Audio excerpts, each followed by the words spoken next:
Investments, and finally Honorable William Kabogo, who was the governor for Kiambu County and has been nominated to serve in the Ministry of ICT and Digital Economy.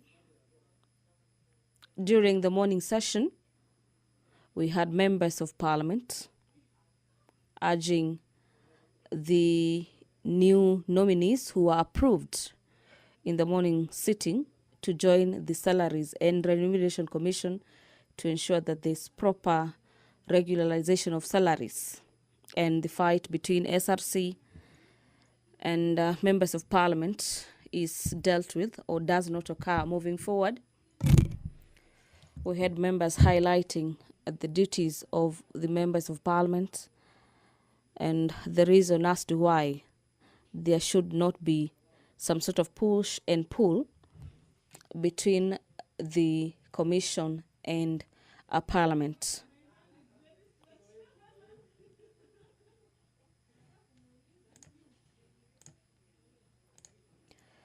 Remember, you can follow up on this live broadcast courtesy of our YouTube channels. That is Parliament of Kenya on YouTube, the National Assembly, as well as on KBC Channel 1.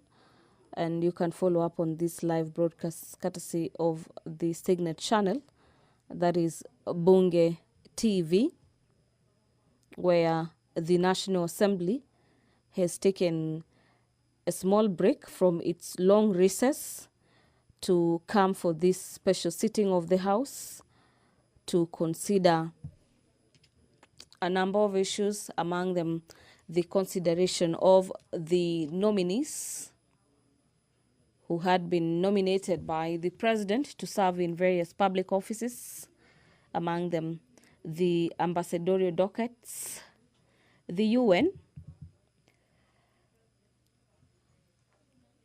as well as the cabinet. We'll be having members of parliament delve into the recommendations by the committees and the findings of the vetting process to either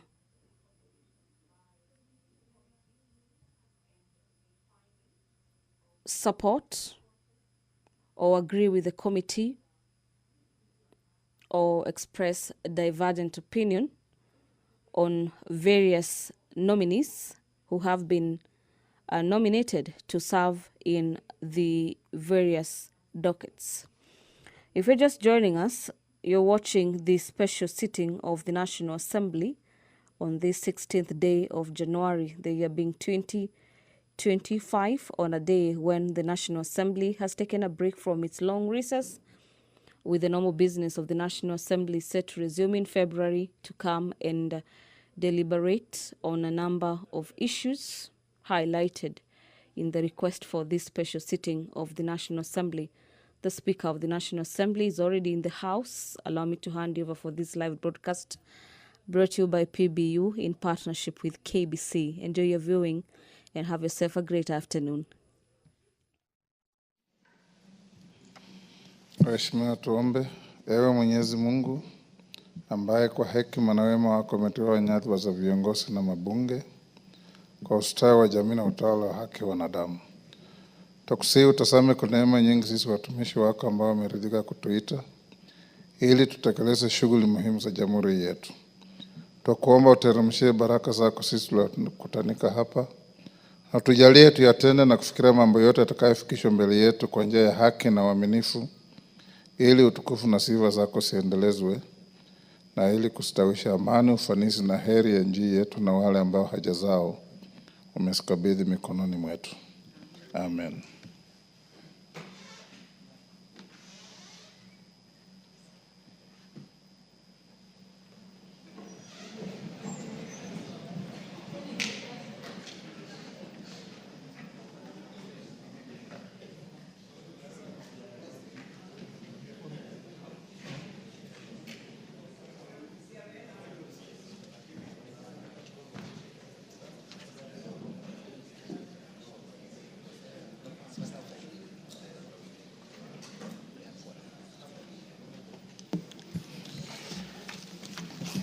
Honorable members, we have quorum to transact business. Clerk. Order number 1, administration of oath. Order number 2, communication from the chair.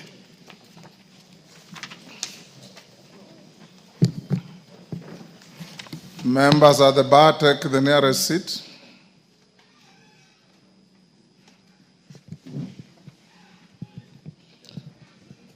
Honorable members, I have a short communication to make on the 2025 mid-term retreat for members of the National Assembly.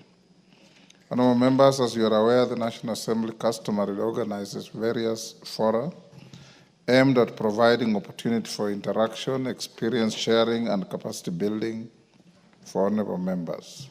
Indeed, you recall that during the inception of the 13th Parliament, the National Assembly marshaled a number of engagements, including the 2022 induction retreat and the 2023 post-election seminar that was held in conjunction with the Commonwealth Parliamentary Association. All members, it's against this backdrop and in keeping with the established practice that I wish to inform you that the National Assembly has planned a 3-day retreat for all members between the 27th and 31st January 2025 in Naivasha, Nakuru County. The objective of the retreat is to accord the leadership and members of the National Assembly an opportunity to, among other things, take stock of the progress made during the first, second, and third sessions and consider the expected key legislative matters. Honorable members, coming at the midterm of the current Parliament, the retreat will also provide an opportunity for the House to look ahead and plan for the fourth session and indeed for the remainder of the term. The retreat will be facilitated by experienced resource persons, including current and former members of Parliament, and will include panel discussions and interactive plenary sessions. At the end of the retreat, members will identify possible areas of the National Assembly's legislative processes that may require engineering to enhance efficiency. Honorable members, in this regard, I invite all of you to this very important event and implore all of you to make time to attend. I am aware the clerk has commenced logistical preparations for the activity, details of which will be communicated to you in due course. Thank you.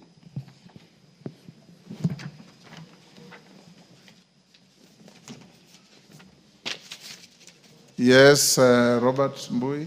Yeah, Mr. Speaker, you know, today being a special sitting, because we are supposed to be on recess, I've just looked at the order paper that is in front of us, and Mr. Speaker, it does not conform to what the special sitting was supposed to be all about, because the afternoon session just shows appointment consideration for nominees to SRC, and then the 2 bills that we dealt with in the morning. So there must be a serious problem, Mr. Speaker. Are you looking at the morning order paper? I'm looking at the afternoon session, Mr. The Speaker, supplementary 2:30 one? p.m. We have a supplementary order paper.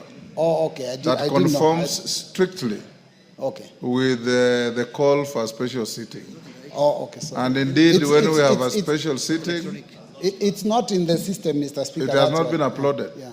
And Mr. Speaker, I also thought that there can be a supplementary order paper on a special sitting because it must be exactly what was in the Gazette notice.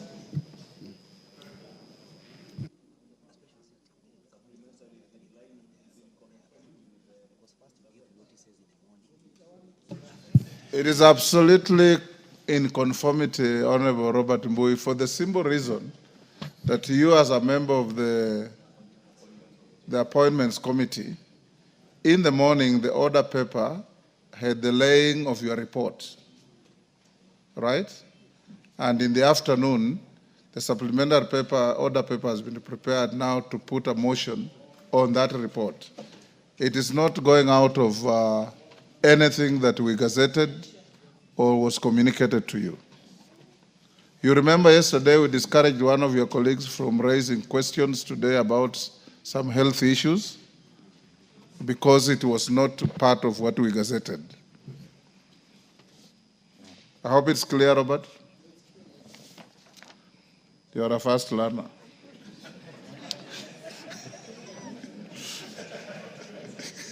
He's not.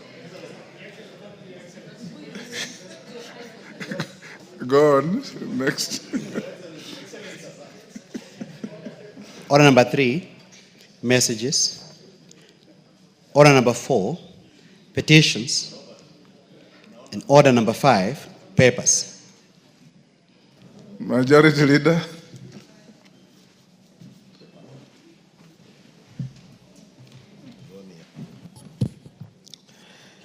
Honorable Speaker, I beg to lay the following papers on the table of the House today, Thursday, January 16, 2025, afternoon sitting. 1, list of nominees to 62 National Government Constituency Development Fund committees submitted by the National Government Constituency Development Fund Board. Aina Moi, Baringo Central. Honorable Speaker, allow me to read without reading the numbers. 1 is Aina Moi, Baringo Central, Baringo South, Belgut, Bobasi, Central Imenti, Cherang'anyi, Dagoretti North, Eldas, Gatanga, Gatundu North, Githunguri, Kajiado East, Kajiado North, Kangema, Kangundo, Kapenguria, Kapseret, Kasarani, Kathiani, Keio South, Huisero, Kikuyu, of course, Kinangop, Kipkelion West, Kirinyaga Central, Kitui Central, Kitutu Masaba, Kwanza, Lafey, Laikipia East, Laikipia North, Likoni, Luanda, Lurambi, Maara, Mandera West, Matungulu, Moiben, Mount Elgon, Mumias East, Mumias West, Mukurweini, Mwea, Naivasha, Nakuru Town West, Narok South, Oljororok, Odhaya, Saboti, Shinyalu, Sirisia, Suna East, Tarbaj, Tigania West, Suna East of course, Tarbaj, Tigania West, Thika Town, Turkana North, Turkana South, Ugunja, Wajir West, Webuye East, and West Mugirango. Thank you, Honorable Speaker. Thank you, Majority Leader. Chairperson, Departmental Committee on Justice and Legal Affairs.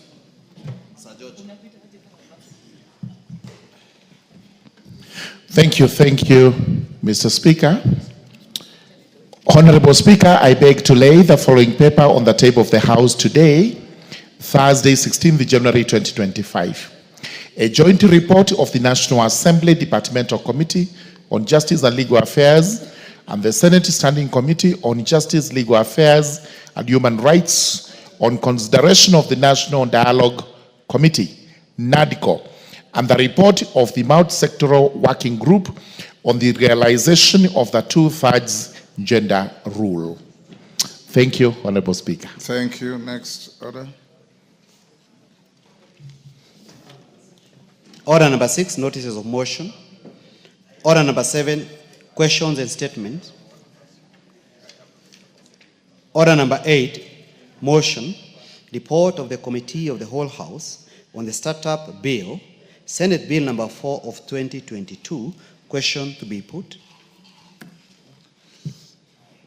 Does Murugara take your seat? Order, Honorable Murugara, take your seat.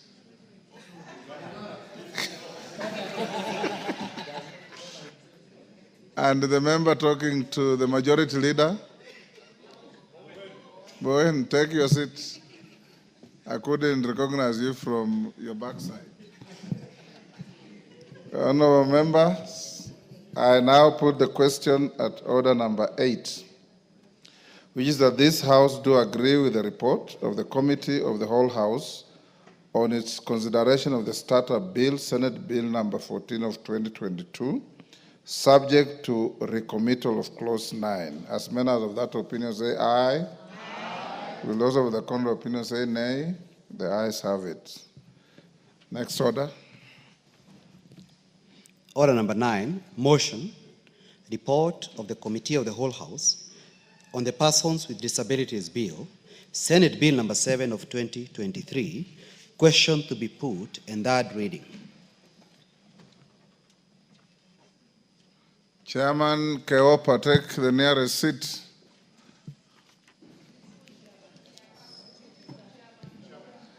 She told me she prefers to be called chairman. Honorable members, I'll now put the question at order number 9, which is that this House do agree with the report of the Committee of the Whole House on its consideration of the Persons with Disabilities Bill, Senate Bill number 7 of 2023. As members of that opinion say aye. Will those of the contrary opinion say nay? The ayes have it. Mover? Deputy Speaker? Leader of majority? Leader of majority. Honorable Speaker, I beg to move that the Persons with Disabilities Bill, Senate Bill number 7 of 2023, be now read a third time. I also request Honorable Zamzam, the member for Mombasa County, to second.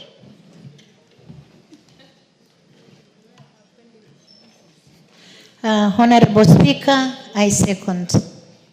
Thank you. Dr. Nyikal, take the nearest seat.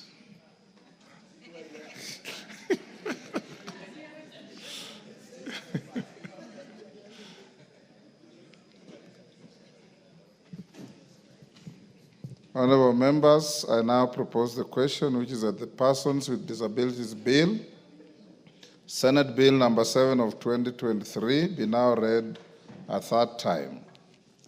We put the question. I'm satisfied that there's quorum in the House. I now put the question, which is that the Persons with Disabilities Bill, Senate Bill number 7 of 2023, be now read a third time. As members of that opinion say aye. Aye. Will those of the contrary opinion say nay? The ayes have it.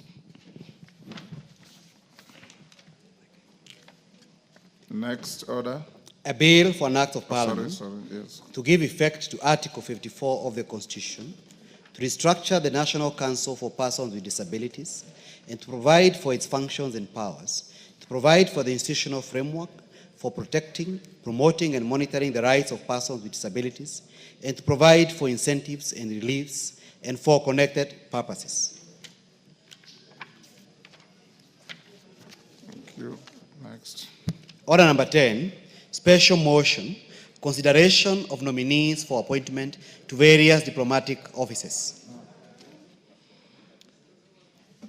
Chairperson, Departmental Committee on Defense, Intelligence and Foreign Relations. Thank you, Honorable Speaker. Honorable Speaker, I beg to move that taking into considerations the finding of the Departmental Committee on Defense, Intelligence and Foreign Relations in report of the approval hearings of the 4 persons nominated for appointment to the offices of High Commissioner, Ambassador, Permanent Representative and Consul General laid on the table of the House on Thursday, 16 January 2025, and pursuant to the provisions of Article 132(2) of the Constitution, Section 22 of the Foreign Service Act, Cap 185E, and Section 3 and 8 of the Public Appointments Parliamentary Approval Act, Cap 7, this House approves the appointment of Dr. Andrew Karanja as Ambassador Brasilia, Brazil, Honorable Babu Namwamba, EGH as a permanent representative, United Nations Environmental Program, UNEP, and also United Nations Office at Nairobi, that is UNON, and Mr. Gabo Nu, CBS as a Consul General, Port-au-Prince, Haiti. Honorable Speaker, I will not be going into a lot of the notes that I have with me here, but I just want to go directly to the nominees. And I'll start with that of Dr. Andrew Karanja.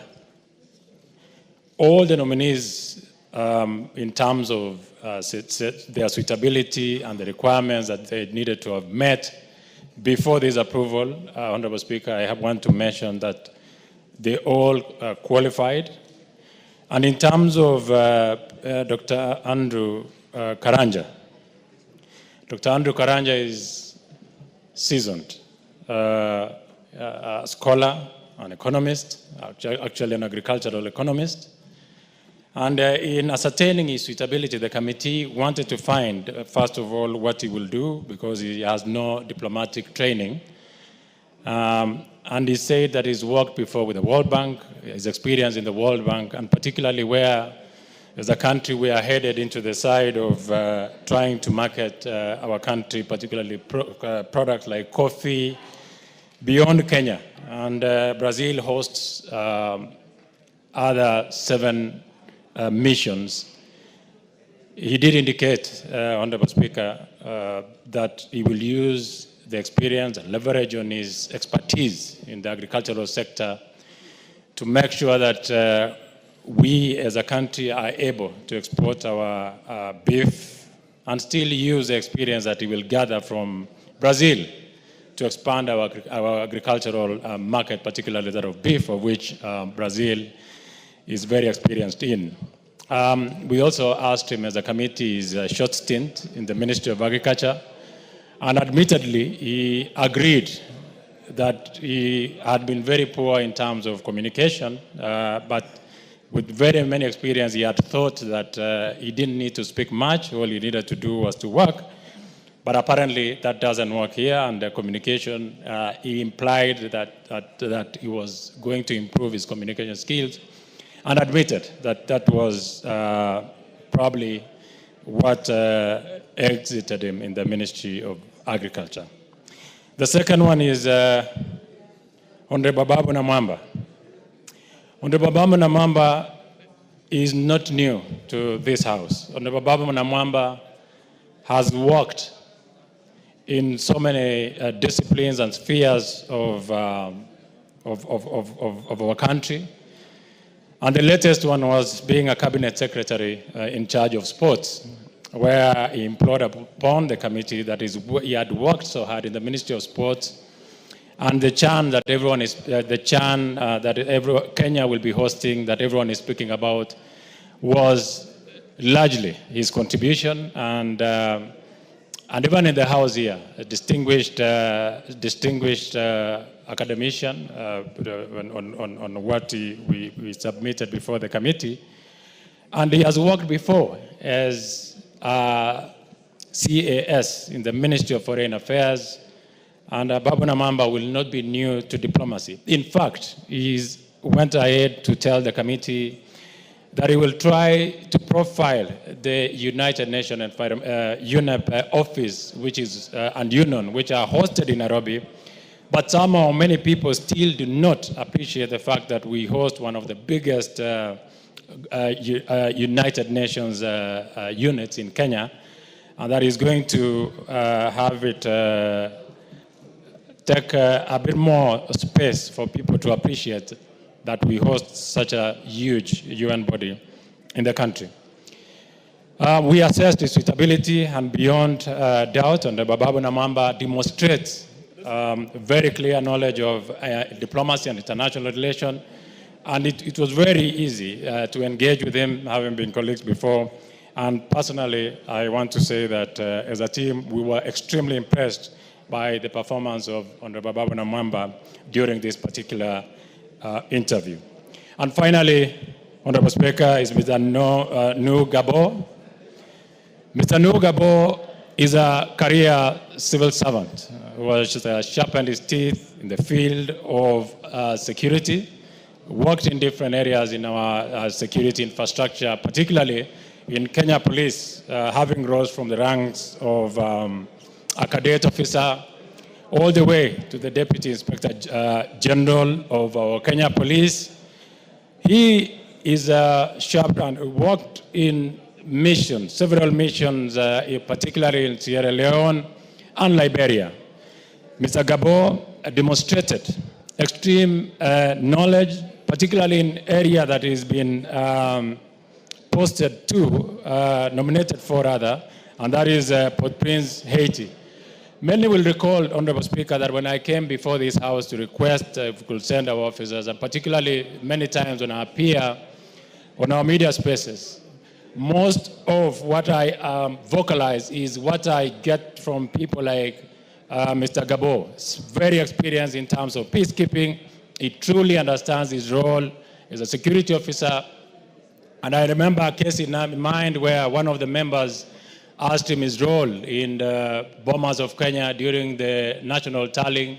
If you remember, there was a bit of fracas there in National Tallying Center, and Mr. Gabose owned up to some of the mistakes that happened at that time, and it was not their making, because many of the people who actually created mayhem, like he says, were accredited to be in that station, and he's saying that such experience prepares them even better as a police force to work in the future.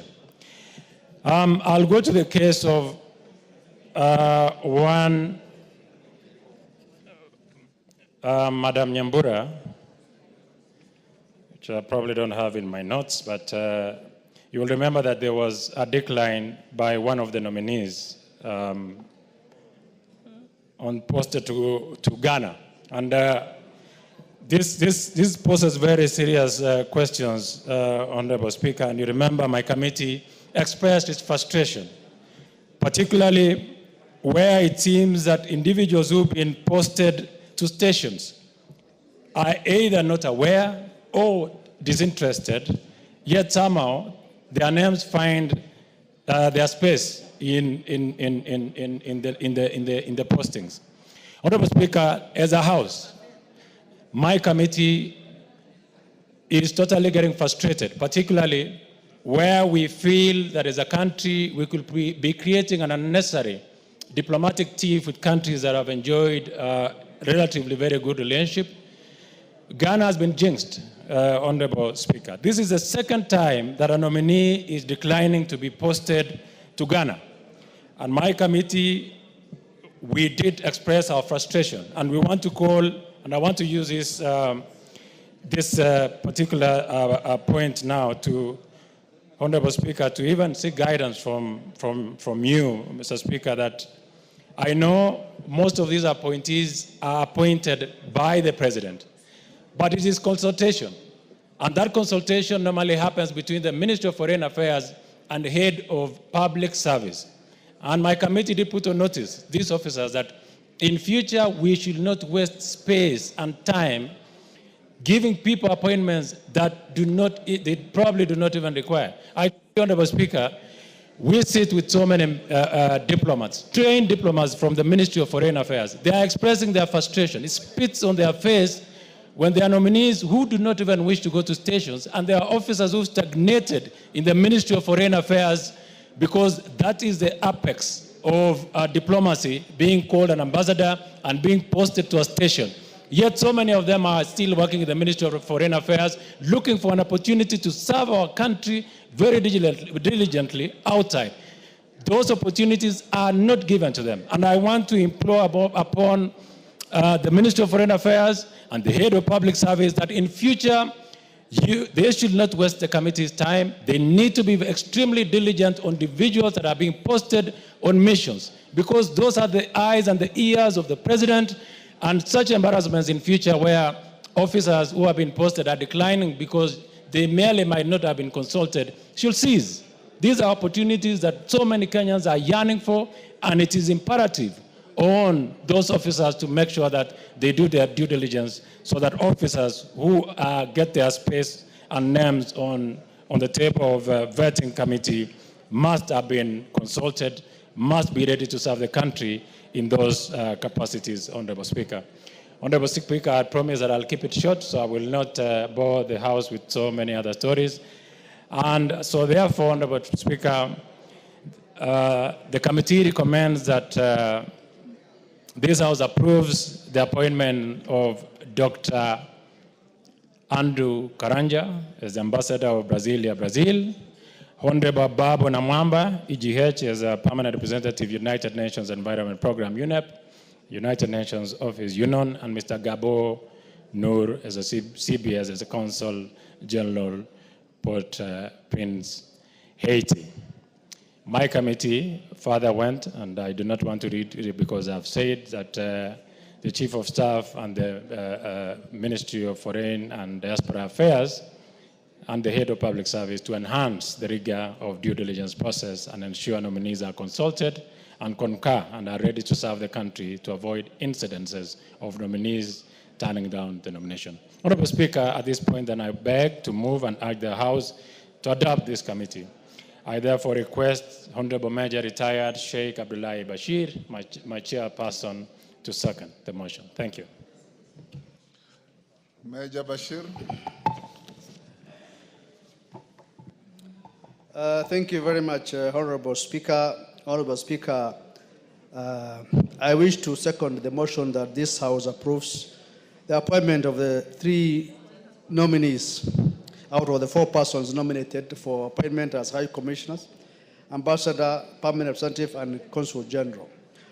Honorable Speaker, the office of the High Commissioner, Ambassador, Permanent Representative, or Consul General is an office under the Ministry of Foreign and Diaspora Affairs.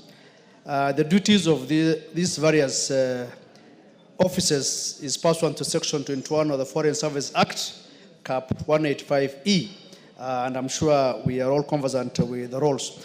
Honorable Speaker, during the approval hearings, the committee paid due regard to the procedure used to arrive at the nominees. We looked at any constitutional or statutory requirements relating to the offices and the suitability of the nominees for appointment proposed, having regard to whether the nominees' abilities, experience, and qualities meet the needs of the country's foreign service.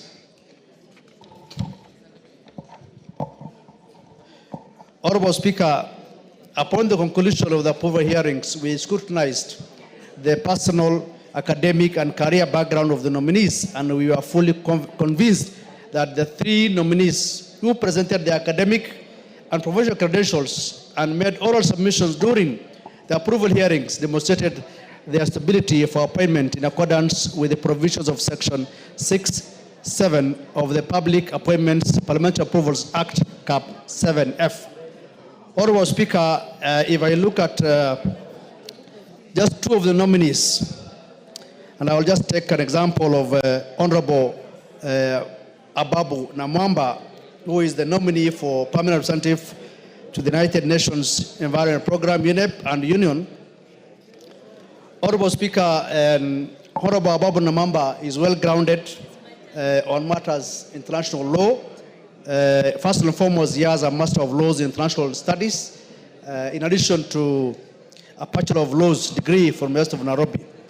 He also served as the Chief Administrative Secretary, CAS, in the Ministry of Foreign Affairs from 2018 to 2022, where he gained hands-on experience in international diplomacy and represented Kenya in key global forums, and therefore is able to serve well in this new role as the ambassador. Honorable Namwamba also previously served as a member of parliament, and I'm sure he has gained more in terms of parliamentary diplomacy. Another nominee, Honorable Speaker, is Mr. Nur Gabo, CBS, the nominee for Consul General to Port-au-Prince, Haiti. Honorable Speaker, Mr. Nur Gabo holds a Master's of Governance, Peace and Security, as well as a Bachelor of Arts in Criminology. Honorable Speaker, Honorable Gabo, Mr. Nur Gabo, is being sent to Port-au-Prince, Haiti, and with experience spanning 36 years of service in the public sector, I am sure he will be able to contribute more effectively on the matters of peace and security. The mission in Haiti, as it is mainly a mission of peace and security diplomacy. Remember, we have our police force there. We are the lead mission on the ground, and therefore sending somebody like Nur Gabo to this mission to be the Consul General will add a good impetus and improve on the performance of our police force on the ground. Haiti is an example whereby there's been chaos. Gangs have taken up everywhere, the ports, the roads, the airports, and so forth. But with the presence of our police force and with the support of the United Nations and the international community, and I'm sure that his presence as a Consul General will be able to add a lot of support to the mission. Honorable Gabo has served in the police service to the rank of Deputy Inspector General of Police. He has served for 36 years in total. And his main focus or expertise is peace and security. Remember, peace and security is a key aspect on matters diplomacy, because we have the peace and security diplomacy as a tool, and we will therefore be able to add a lot of impetus, a lot of support, a lot of experience that has gained over the years to the mission in Haiti.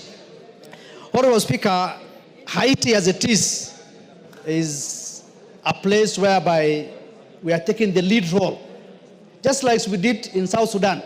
Remember, we took the lead in South Sudan, and after the country has stabilized, we have had many opportunities for Kenyans in South Sudan.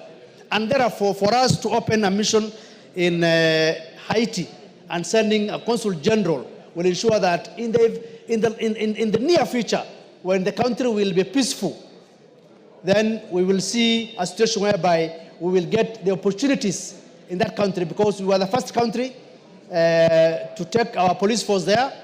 We're now sending a seasoned security expert, now a diplomat, to the same area, and therefore we'll be able to react as a country in terms of taking our produce, taking our human resource to Haiti, and it's very, very critical. Honorable Speaker, as the chairman has alluded to, we have had a nominee, and this is the second time that a nominee that has been nominated to the position of Ghana has declined the posting. And that shows that at least what we have learned from this is that there was no due diligence that has been carried out by the officers concerned. And now we call upon the respective officers that are concerned, especially the Office of the Head of Public Service, to ensure that he carries the due diligence to persons nominated to these positions. The very least they can do is to contact them, call them, and ask whether they are ready or prepared to serve this kind of missions. And it's very, very critical so that we don't get an embarrassing situation whereby someone declines at the 11th hour. Honorable Speaker, as I conclude on the matters of coming back to peace and security, on matters of Haiti, I want to take this opportunity equally, because we are in the global stage, we're in the global arena, and we are talking about Haiti, which is a security situation. Last night, because we are part of the world, Gaza has had a ceasefire, an agreement between Hamas and Israel. I want to take this opportunity to thank the state of Qatar and its prime minister and the allies for concluding a ceasefire to ensure that the people of Gaza and the Palestinians can live in peace now and forever. And we wish them all the best, and may peace prevail. Honorable Speaker, as I conclude, I wish to assure the House and the country that we have the right individuals to steer our foreign policy in the respective stations. We therefore recommend that the National Assembly approves the appointment of the 3 persons to serve as ambassador, permanent representative, and consul general in the respective stations. Honorable Speaker, I second the motion and urge the House to adopt the report. I thank you. Thank you. Members on their feet, take your seats. Ruku, take the nearest seat.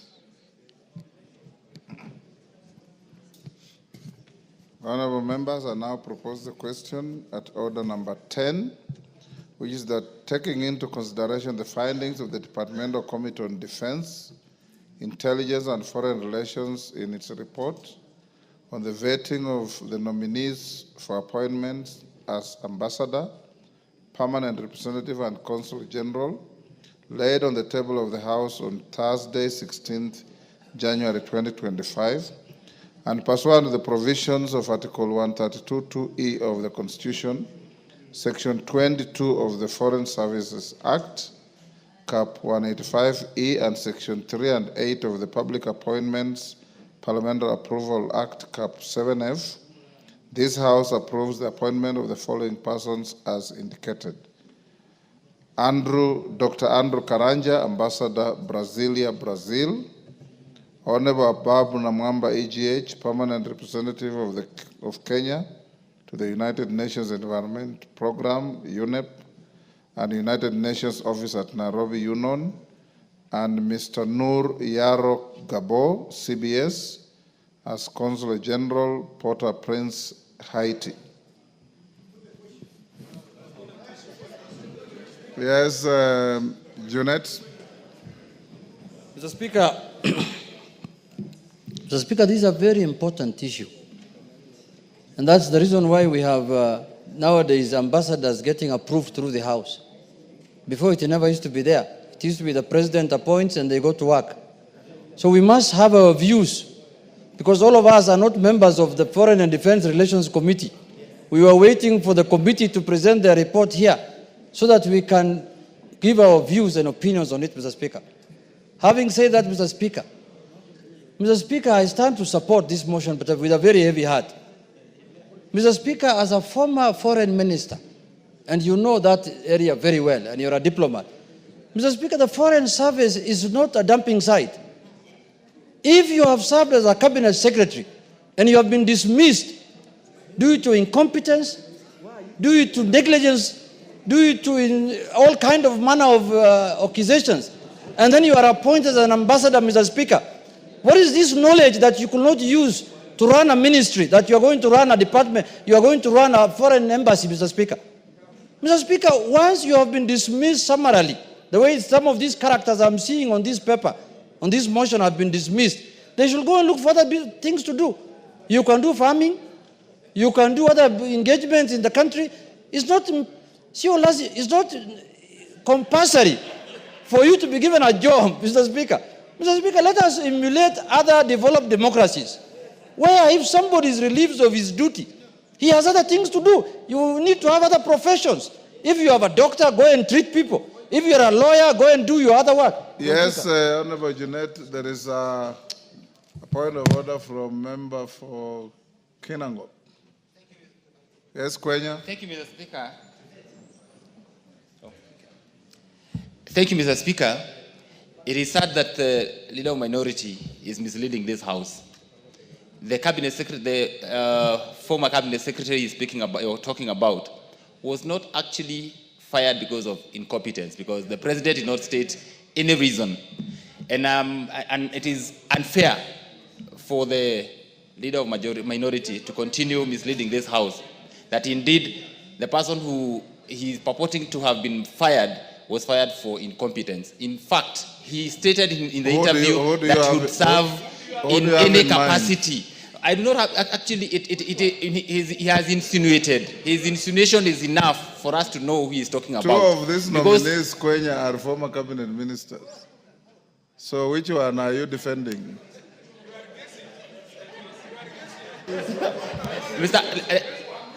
Mr. Speaker. Both number one and number two. Yes, both number one and two. Mr. Speaker, none was fired because of incompetence. And we took them through a rigorous process where we were vetting them. And they are equal to the task. And indeed, they said that they can be assigned any role by the president. Honorable Kwenya, to the extent that the appointing and firing authority gave no reasons, it is left to anybody's conjecture. So Junet is not out of order. But Honorable Junet, take your seat. Honorable members, today is a special sitting, and we have 3 motions to deal with. At order number 10, order number 11, order number 12. Before we go to 13 and 14.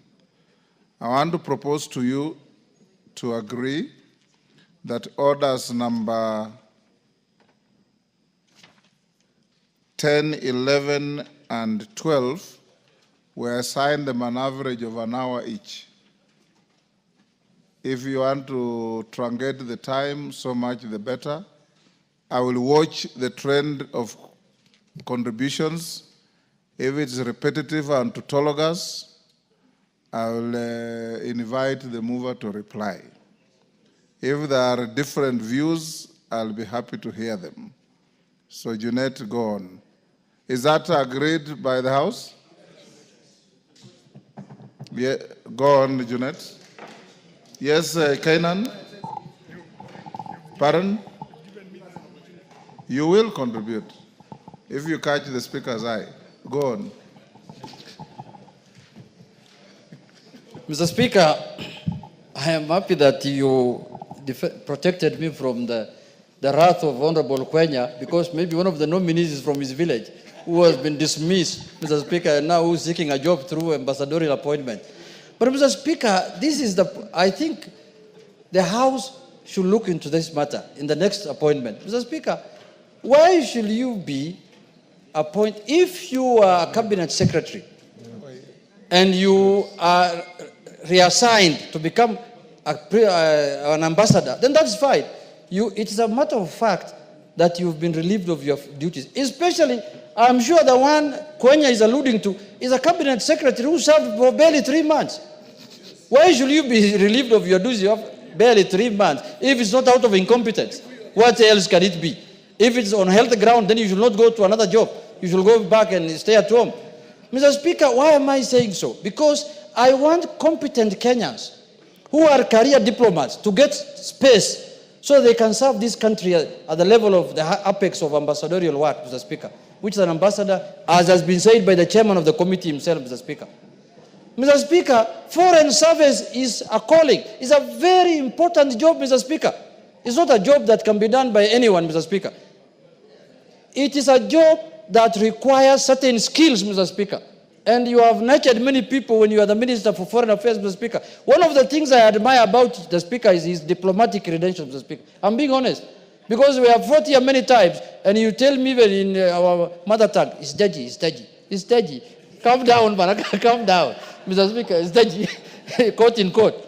So, Mr. Speaker, this is a job that requires special skills. What skills is that you could not run a ministry that now you have acquired within the last 2 weeks so that you can go and deal with it in those foreign embassies, Mr. Speaker. So, Mr. Speaker, this process must be taken seriously. Secondly, and most importantly, when somebody is being given a job of ambassador, please, I'm asking the executive they should do a due diligence. You cannot give somebody a job, and when he's told to appear before the committee is when she says, no, I'm not interested in this job. There are many Kenyans who want that job. Surely. Why should you be guessing whether this person wants the job or not? A former cabinet secretary was proposed to Parliament for vetting as an ambassador for which country? Ghana, Mr. Speaker. This is the second time people are declining to go to Ghana. Initially, a former member of Parliament declined. Now the former cabinet secretary again declined. Why should we be begging people with jobs when there are many Kenyans who are jobless, who have the requisite qualification to go and serve this country in Ghana? And you know, in Ghana, that is where the headquarters now of the African Free Trade offices are. We need a very important person there, not jokers who don't want jobs, Mr. Speaker. So, Mr. Speaker, if under this, maybe this now, you know, we are the ones now who are sending experts to government. So if there are no experts on this other side, let them tell us, we shall give them experts to go to Ghana, Mr. Speaker, under the broad-based arrangement, Mr. Speaker. We have experts who can go and work in Ghana. If you give me 10 minutes now, I'll produce one. Under this exchange program of experts. It's an exchange program under broad-based. David Speaker. Honorable Speaker, just on a point of information for Honorable Junette, I think it's important for you to find out first what the challenges were for Honorable Margaret Nyambura not to be able to take up the position. I think she did confirm that they shared certain family challenges that prevented her from being able to leave the country and preferred to have a job within the country. So I think you need to find out what were the issues before you castigate her or castigate the station. Thank you. Mr. Speaker, yes. I think the Deputy Speaker did not hear me well.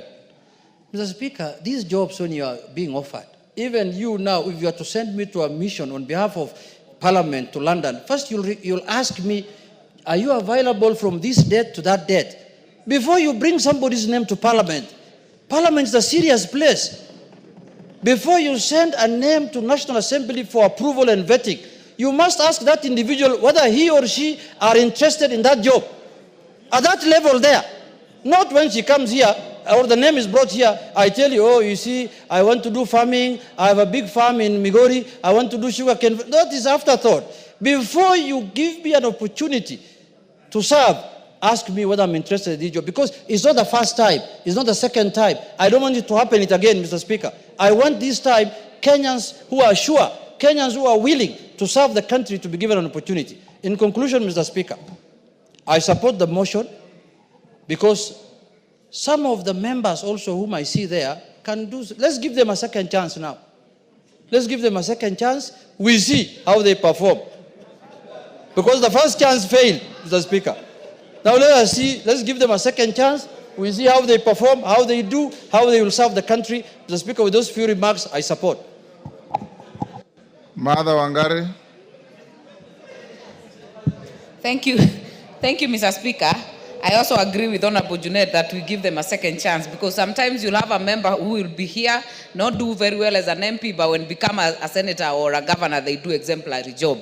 And because they had not been dismissed on grounds of being ineffective or having done any issue that was against the Constitution, that we give them the chance and allow the appointing authority to do as he wishes, Mr. Speaker.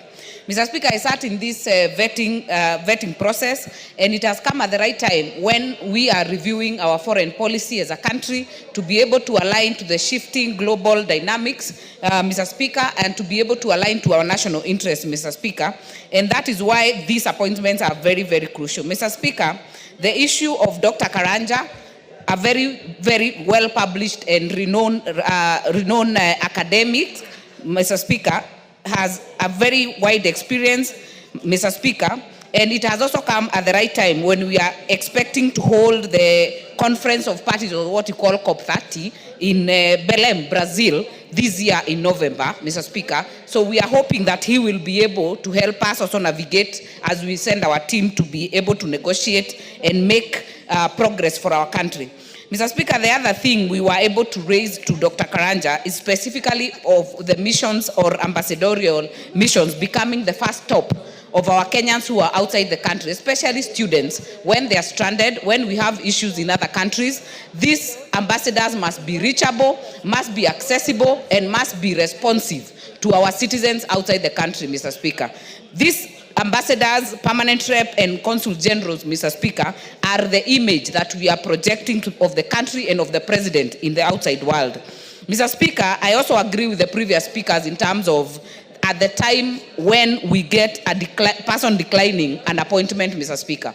It definitely sends a very bad picture to have Accra becoming rejected twice, Mr. Speaker. So it is important that, as has been said by the mover, that the head of public service does proper consultation with the appointing authority to ensure that if someone is not ready to take up an appointment, you reject it at the right time. Let it not go to the Gazette notice, because when it goes to the Gazette notice, even if you write to the clerk, it will already have gone out, Mr. Speaker. So the timing is very critical that we have it checked. Mr. Speaker, the issue of linking the country with our country is very important. It has become a global village. We hope that these three appointees will do a good job.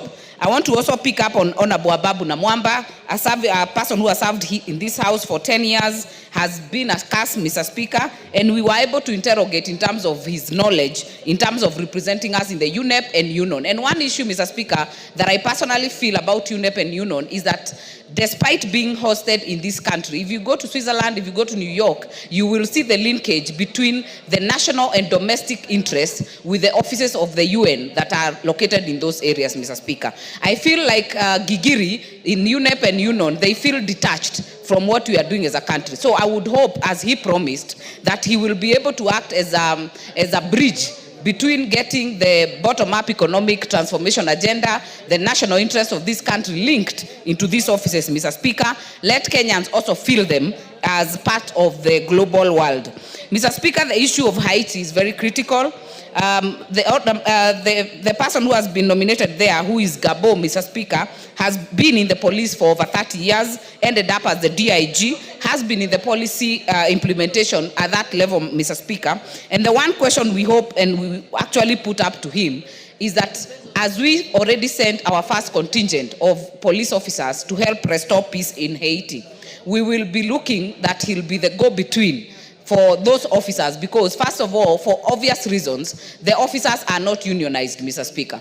It would be very unfair or unfortunate for our issues, especially of welfare of those officers, to go to the media. We see them on BBC, we see them in other areas, complaining that their welfare is not being taken care of, Mr. Speaker. So we'll be hoping that when Gabo reports, if appointed and if passed in this House, Mr. Speaker, he will be able to do a good job to ensure that he's the go-between between these officers and, of course, other Kenyans, Mr. Speaker, who are in that area, who would actually be threatened by any issue or who would be having an issue of welfare. They would wish to communicate so that they're able to sort it out in-house before it gets out, Mr. Speaker.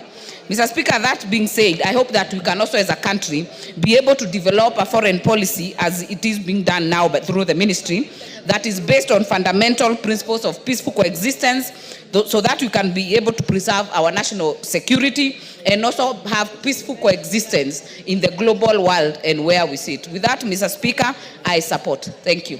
Ole Sunguli. Mr. Speaker, I also stand to support these appointments. Being appointed to be ambassador, as you did appoint me to go to China, is one of the biggest, one of the most important jobs that you can get as a country. Actually, it's the only time you can be called Your Excellency without being elected. And that shows you the importance that is attached to this particular office. Mr. Speaker, I concur with the committee, except when I listen to the chairman of the committee describing, for instance, Dr. Andrew Karanja, and I listened to our friend Mother from Gilgil saying that he's well-educated. But the chairman says that we appointed him, notwithstanding the fact that he cannot communicate very well. Now, Mr. Chairman, Mr. Speaker, of course the duty of an ambassador is to communicate, to speak for the country. I find one thing that is being omitted all the time, that ambassadors are being vetted or appointed. It does not happen in Western countries. That you are appointed to a Portuguese-speaking country and you can't speak Portuguese. You are appointed to a French-speaking country and you can't speak French. Now, if Dr. Garanja does not communicate well in English, what do you think about him communicating well in Portuguese? I think we're like Honorable Juliet is saying. Order, Julius. There's a point of order from Wangari. Mr. Speaker, I don't remember anyone saying that Dr. Karanja cannot communicate effectively in English, because he's actually a graduate of a PhD holder, Mr. Speaker, and was very fluent and very well conversed with the English language. The only issue we had was the issue of speaking in Portuguese, and we've had others who have gone, including yourself, without speaking the local language. Yes, Junet. Mr. Speaker, of course. Hold on, Sunguli. Yes.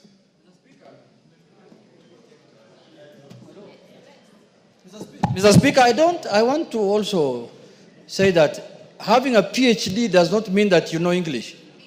You can be having a PhD and you don't know English, because you saw the other day in Eldoret, there was a university that gave honorary degrees of PhDs and people were in goals. How do you know those people speak English? How can you confirm that those members speak English? But it's not. Order, members. Honorable Sunguli, I appointed you to China without you knowing any Chinese language. So, Mr. Speaker, that is why, with the benefit of the hindsight, I'm able to advise that it becomes a problem. But I took an immediate measure and learned Chinese. And Mr. Speaker, you can also attest that when you came to China, I was able to translate some Chinese to you. I'm just saying that in future, as we draft this policy, let us take that into consideration so that we can appoint people who are fit for purpose. And when I talk about lack of communication, I was referring to the speech of the chairman of the committee that Dr. Karanja said that he's going to improve his communication skills once he gets back to Brazil. Mr. Speaker, I also want to commend His Excellency the President for appointing Mr. Nur Gabo to be Consul General. Yes, Bashir, what's the point of order? Motion, sir. Honorable Speaker, I want to... Sungule, do you want to be informed? You know, I want to... Yes, he can let him inform. Go ahead.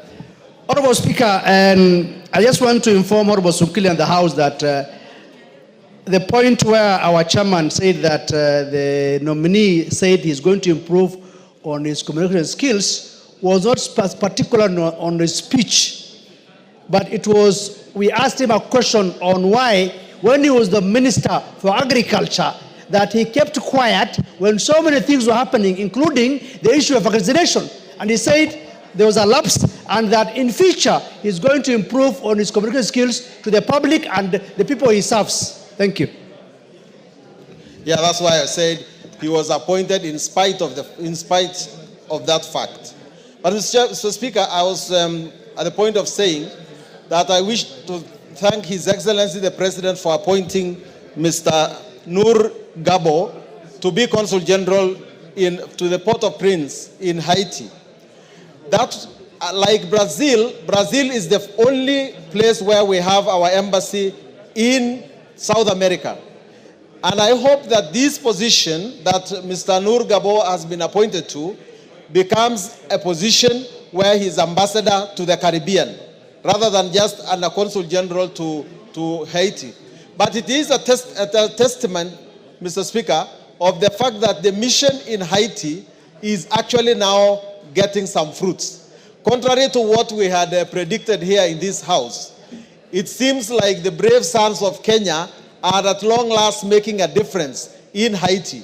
And I hope that Mr. Gabo will, if his presence in Haiti, his presence in the Port-au-Prince, will in fact now enhance our responsibilities in that place. And it is very important that we eventually take this office away from Haiti to in fact Kingston itself, so that the rest of the Caribbean can come under the loop of Kenya, because we need the Caribbean countries when it comes to our diplomacy. We have our foot in South America. We need to extend that to Santiago in Chile.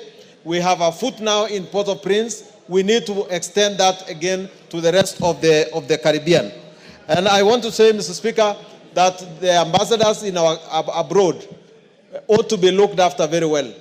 I don't know the position currently, but when I last visited one country, it looked like the salaries were delaying, some of the allowances were delayed, and it is very embarrassing if the embassy abroad does not get its payments due on time. Mr. Speaker, I support. Thank you. Mutunga. Thank you very much, Honourable Speaker, for the opportunity to contribute to the adoption of the committee report on the appointments. Honourable Speaker, I have worked with and I know Dr. Karanja very well. Honourable Speaker, Dr. Karanja worked and retired from the World Bank. And the World Bank is not any mean hirer. The World Bank hires the best. So it's about the best brains that we have in this country. Honourable Speaker, we have had issues in the ministry. And probably the question may have tilted this response. Yes, Kainan, what's the problem? I see an officer in mechanical gear trying to fix. In the event I give you a chance to speak and it's not working, you'll get a portable mic. Go on, Mutunga. Yeah, Honourable Speaker, I'm saying that we've had a few issues in the sector, especially the issue on vaccination, which needed to be properly delivered to the Kenyans. It could have been anybody here and any basic speaker in this house or in this country. But Honourable Speaker, those are issues that are technical in nature and require the competent authority to respond. And the competent authority on this matter is the Director of Veterinary Services. So maybe we should be asking ourselves the extent to which the Director of Veterinary Services came out and gave out the issues, responding to the issues of vaccination. Honourable Speaker, I would like to thank the President for realizing it necessary to put Dr. Karanja specifically in Brazil. Honourable Speaker, Brazil is the hub of agriculture in the Southern American region, and it influences the entire world in terms of the agricultural products because they sell a lot to most parts of the world. In fact, they access more markets than we possibly could. They are much more advanced in research, in research on various types of products, and we can gain a lot in terms of opening up doors for Kenyans and opening up doors for technology transfer from Brazil to Kenya. So, having an agricultural background and being in a place where you will be able to identify what is good and useful for us, I believe Dr. Karanja will really will do a good job to help Kenyans out. Honourable Speaker, I want to very briefly speak about the appointment of the Consul General, Mr. Noah Yero Gubao. Honourable Speaker, I remember very well in this House, we had a heated debate on why should we send Kenyans to die in Haiti. Up to now, Honourable Speaker, I have not been able to find any situation where a Kenyan has died in Haiti. In any case, Kenyans are being commended for the good work that they are doing. And this is an outgrowth of that particular opening or that particular relationship that we created with Haiti. So, Honourable Speaker, I would like to appeal to our colleagues that sometimes we need to be objective in whatever we say so that we may also open up doors and avenues for Kenyans. Those Kenyans who are in Haiti are Kenyans who are earning a living, maybe even an extra coin out of such engagement, which are of international nature. Honourable Speaker, very briefly about our UNEP appointment. Honourable Speaker, this UNEP appointment is in Nairobi. United Nations Environmental Program is based here in Nairobi, and we believe and strongly believe that the appointment of Ababu Namwamba, Honorable, is going to help us to especially dig into the environmental issues in this country and relate what we are doing in terms of policies, in terms of legal and regulatory instruments of this country with what is happening at the UN. It will help us also to improve our sitting or our statement that we make at the international negotiation tables, and I believe that he will also take time to identify what other countries do so that they are so impactful when it comes to the outcomes of negotiations. In most of the cases, Honourable Speaker, we do not take the right people to the negotiating table. Sometimes we pick institutions, and these institutions may not have the correct personnel to go to the negotiations. And I would like to appeal to the Honourable Ababu Namwamba, once he takes this particular position, to look at the issue of negotiations, at the determinations of what are our proposals to the various issues that are under the table when it comes to the United Nations Framework Conventions on climate change, especially, and when the conference of parties are meeting. Honourable Speaker, with those few remarks, I support the adoption of this report. Kainan.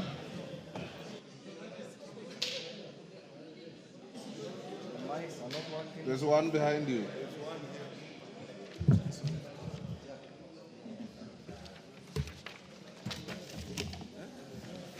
Thank you, Mr. Speaker, for giving me an opportunity to contribute to this very important report. Mr. Speaker, diplomacy, by definition, is the art, science, and other means states use to interact with other nations to safeguard their national interest. Mr. Speaker, that being the case, in the modern day diplomacy, Mr. Speaker, was born out of the Vienna Convention of 1961, which also provided the basis for diplomatic engagement as to promote, to project, and to protect the interests of that particular country. Mr. Speaker, I'm aware that it was during your time as the Minister for Foreign Affairs, and later on when Amina took over, that for the first time we have adopted a written foreign policy which provides 5 pillars as the basis for our diplomatic engagement. Mr. Speaker, number 1 is peace diplomacy. 2 is economic diplomacy. 3 is diaspora diplomacy. 4 is environmental diplomacy. And 5 is cultural diplomacy. Mr. Speaker, this being the basis of our foreign diplomatic pillars, then what is it that an individual is supposed to have? This particular field is a specialized field. Mr. Speaker, I know individuals have alluded to this. When you are appointed, the first thing is you are expected to be the interface between Kenya and the country that you have been assigned to represent Kenya. There are basic things that, other than the educational qualifications, there are basic things that sometimes we fail to appreciate. Mr. Speaker, in the past, before the collapse before the end of the Soviet Union, Mr. Speaker, diplomats used to be appointed purely on ideological persuasions. But today things have changed. Things have changed because first thing in our engagement is diplomatic economic diplomacy. Mr. Speaker, as much as these three individuals are qualified, and I do know their first objective will be to pursue track one diplomacy, meaning state-to-state relations. But there are other things that are also expected to do through track two diplomacy, which is non-state actors' role in our diplomatic engagement, in particular the UN. The Honorable Ababu Namwamba, as a former minister, as a former parliamentarian, I must say is one of the most qualified individuals to represent Kenya, Mr. Speaker. And Mr. Speaker, being appointed or being assigned to represent Kenya at the UN Habitat, Mr. Speaker, this entity is the only one of its kind south of Sahara. But the role has been completely dispersed. The functions of this entity called UNEP that is supposed to be here has been dispersed to Spain, Portugal, and other countries. Mr. Speaker, recently, some few months ago, Kenya was given the status of being the only non-NATO allied member south of Sahara and the fourth in Africa, Mr. Speaker. This is not a mean achievement. Mr. Speaker, this comes with pride and prestige. And therefore, the individuals who are appointed to this position, first of all, must be educationally qualified, must be individually spirited and ready to represent Kenya in all aspects, in all their international assignments. And therefore, the question is, Mr. Speaker, and this is why I agree with the chairman of Defense and Foreign Relations, before individuals are assigned or nominated to these positions, there must be some engagement so that the presidential appointments are very lucrative and very appointment, so that individuals don't turn down these offers at the last minute. And therefore, in future, and I agree with the chairman, before some of these individuals are nominated or assigned, they must have some informal interaction. And this is what the chairman actually has alluded to, Mr. Speaker. And this is the right thing to do, Mr. Speaker. Mr. Speaker, I know you are a product of this. Mr. Speaker, this being the case, these appointments are coming at a time when the global village, when Kenya is being challenged economically, politically. There are so many issues that these diplomats have to be prepared. And I want to agree with what Honorable Sunkuli has said. Linguistic reference, preparedness is very important. When you are assigned, you are an intelligence officer, you are an economic representative, you are political. Therefore, knowing the language of that community where you are expected to serve is a very important thing. And therefore, I want to ask the chairman defense and the other member, in future, there must be some linguistic preparedness for some of these individuals. So that if you are posted to a Portuguese-speaking country, you must have the basics. If you are going to be posted to China, you must also have the basics. Otherwise, you will waste your first 2 years in getting ready, and that will be a waste. And by then, the times have changed. Your tour of duty has almost come to an end, and you will have done nothing. And I think that's a very important suggestion. Not that we are not happy with the appointing authority, but it's a way to assist so that the individual becomes productive as soon as you take that particular role. Mr. Speaker, this being the case, today the world is going through a serious crisis. The Middle East crisis, the Ukraine and the Russian crisis, Mr. Speaker, and the change of regime in the US, Mr. Speaker, this is the high time that Kenyans who are appointed to these positions must be individuals who can meet the test of time, individuals who are prepared, individuals who have the skills, individuals who have the interests of this country at heart, and individuals who are willing to go out of their way to promote this premier nation, Mr. Speaker. Mr. Speaker, in the past, you are aware, some of these postings used to be a dumping ground. You fail in all other things. And Mr. Speaker, I want to attest to one thing, that parliamentarians or politicians remain the best all-round ambassadors this country has ever had. And you are witness, you know it. Because the fact that you are a politician doesn't mean, and I want to agree, I want to disagree with those who said some of these individuals, like Ababu Namwamba and many others, who have been politicians, and I can tell you, will remain the best ambassadors this country has ever had. So let's support our colleagues. To be a former politician is not a curse. To be a former minister is not a curse. But you must be prepared for the job. That's why consultation is also very important. And Mr. Speaker, I know you are also a seasoned product of this particular ministry. One of the things that we should be encouraging, Mr. Speaker, is because we have opened so many missions. Are these missions contributing to the economic well-being of the Republic of Kenya, or they have just expanded our political engagement? As chairman and colleagues, as the former chair of this committee, is one of the things that you need to go around and find out. what is their economic contribution of some of these missions that we have opened. If it is through political persuasion, I think you need to close them as soon as possible. If they are adding well-being, if they are going to add value to the economic growth, to the economic well-being, then we need to open, we need to look everywhere. East, west, north, south, and that's our diplomatic engagement. And that's one of the things that proudly we have entrenched over the years. And finally, Mr. Speaker, this appointment comes at a time also when some of the role, there's a lot of debate in Mr. Speaker. The debate is, what is going to be the position of Kenya? Are we going to join the League of Developing Nations, or are we going to be competing with ourselves? Over the years, we have been competing with ourselves. Today, Mr. Speaker, you are witness. Just reflect on the GDP of Ethiopia. It's almost twice that of Kenya.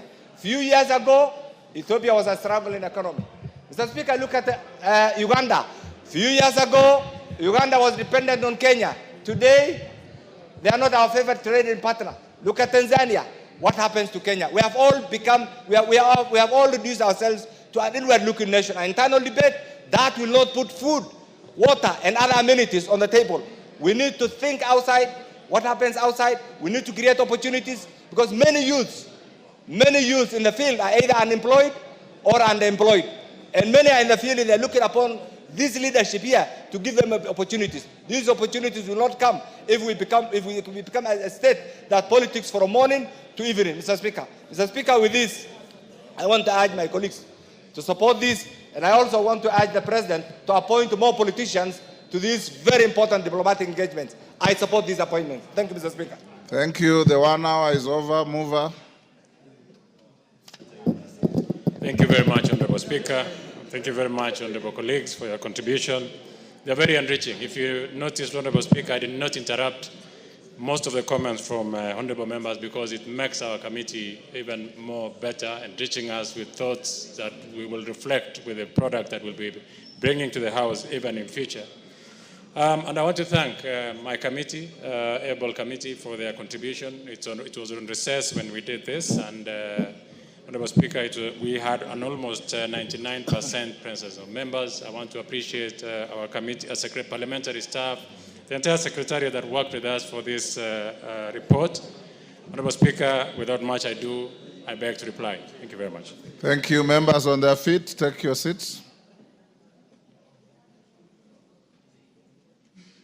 Take your seats, Wamurada.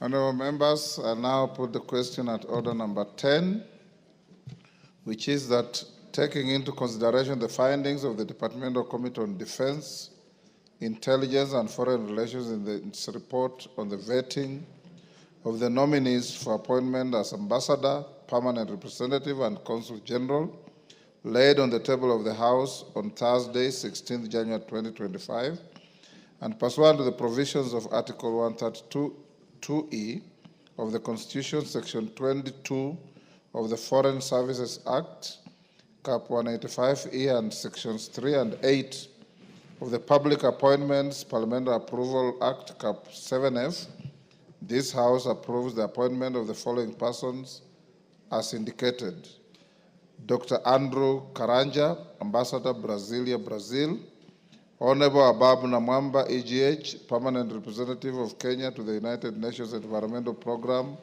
UNEP, United Nations Office at Nairobi, UNON; and Mr. Nur Yaro Gabo, CBS, as Consul General, Port-au-Prince, Haiti. As members of that opinion say aye. Aye.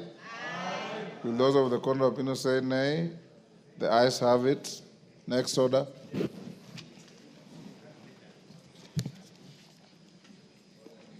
Order number 11, special motion, consideration of nominees for appointment to the Public Service Commission. Karemba.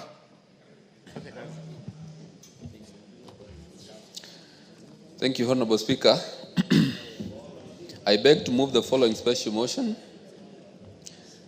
that taking into consideration of the findings of the Departmental Committee on Labor in its report on the approval hearings of nominees for appointment as Vice Chairperson and as members of the Public Service Commission, laid on the table of the House on Thursday, 16th January 2025, and pursuant to Article 233, subsection 2 and section 3, and section 3 and 8 of the Public Appointments Parliamentary Approval Act, Cap 7F, this House approves the appointment of A. Mrs. Mary Wanjera Kimonye, CBS, as the Vice Chairperson of the Public Service Commission. B. The following nominees as members of the Public Service Commission. 1. Mr. Harun Malim Hassan, PWD, EBS. 2. Ms. Monamaka Amani Mabruki, CBS. 3. Mr. Francis Major. 4. Dr. Irene Cherotich Asienga, OGW. 5. Mr. Mboya Molu, EBS. 6. Ms. Joan Andisi Machayo, OGW. And lastly, number 7, Dr. Francis Otieno Owino, CBS. So, Honorable Speaker, I wish to confirm to this House, and as I tabled the report earlier today, that the committee sat down earlier this week, that is on the 9th, and conducted the vetting exercise, and we made our observations on the suitability of the nominees, and I wish to confirm to this House that, Honorable Speaker, that the nominees are suitable for the positions, the Vice Chair of the Public Service Commission, and also the members. All the nominees are Kenyan citizens and do not hold dual citizenship. Then also, the nominees presented their academic credentials and professional certificates during the approval hearings, and I wish to confirm to the honorable members here that they are adequately well educated. The committee noted that. And then also, none of the nominees holds any office in any political party. Honorable Speaker, we were able to ascertain that there is none of the nominees holds a political party office or even contested for any position. Then also the nominees, none of the nominees had been dismissed from office under Article 75 of the Constitution. Then also, Honorable Speaker, the nominees met the requirements of Chapter 6 of the Constitution on leadership and integrity, having obtained clearance from the Ethics and Anti-Corruption Commission, EACC, the KRA, the DCI, and the Office of the Registrar of Political Parties, ORPP, and also the institution of the Higher Education Laws Board. Honorable Speaker, the nominees demonstrated an impressive grasp of topical, administrative, and technical issues touching on the office of the Vice Chairperson and members of the Public Service Commission.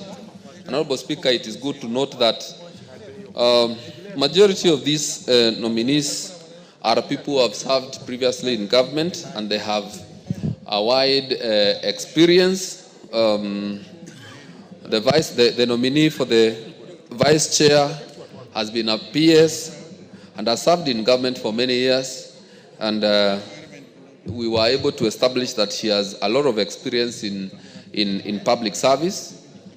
Then also all the members, some of them have actually been PSs before.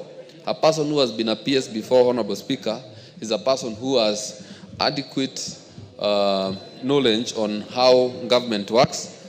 And Honorable Speaker, even as we discuss these nominees, it's good to say that the committee was also able to establish that they understand, or there are people who understand the challenges of the Public Service Commission, and we believe that they will be able to deal with the current and also the future challenges of the Public Service Commission, and make sure that the Public Service Commission is a commission that is desired across the country, or Kenyans will be proud of the Public Service Commission like other places in the world.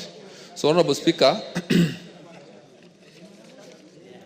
in the view of the above, on behalf of the Departmental Committee on Labour, I am happy to move this special motion on the consideration of the nominees for appointment as Vice Chairperson and members of the Public Service Commission. I beg to move and now request the Honorable Leah Sankaire to second. Excellent. Leah, go ahead. Thank you so much, Mr. Speaker. I also rise to support this report from the Committee on Labour, which I'm also a member. Mr. Speaker, the members vetted displayed exemplary skills in public service, and they had very vast knowledge in public service.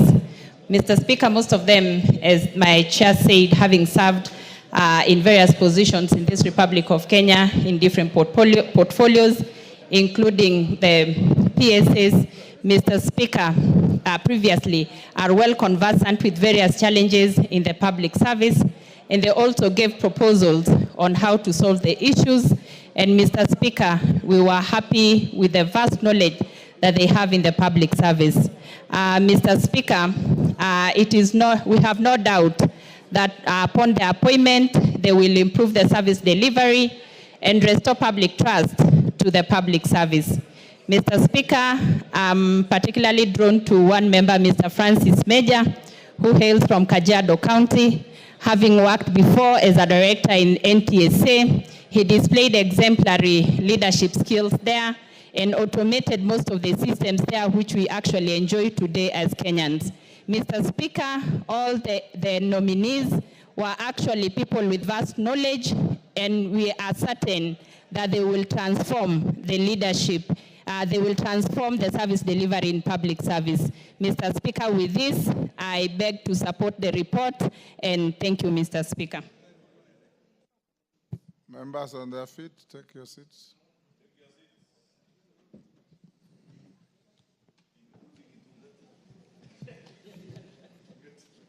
Honorable members, I now propose the question at order number 11, which is that taking into consideration the findings of the Departmental Committee on Labour and in its report on the vetting of nominees for appointment as Vice Chairperson and as members of the Public Service Commission, laid on the table of the House on Thursday, 16th January 2025, and pursuant to the provisions of Article 2332 of the Constitution and Section 3 and 8 of the Public Appointments Parliamentary Approval Act, Cap 7F, this House approves the appointment of the following persons to the Public Service Commission. Mrs. Mary Wanjira Kimonye, CBS, Vice Chairperson. Mr. Harun Maalim Hassan, Member. Ms. Mwanamaka Amani Mabruki, CBS, Member. Mr. Francis Major, Member. Dr. Irene Cherotich Asiega, Member. Mr. Boya Molu, EBS, Member. Ms. Joan Andisi Machayo, Member. And Dr. Francis Otieno Owino, CBS, Member.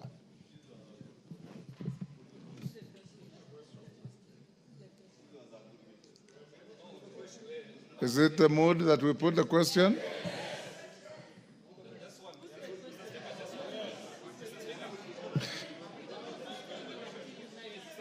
Yes. Yes, Yusuf, you don't want to agree with the rest of the members? Let me put the question on the proposal. Okay, go ahead. Thank you so much, Honorable Speaker, for giving me this opportunity. I stand to support the report of the committee.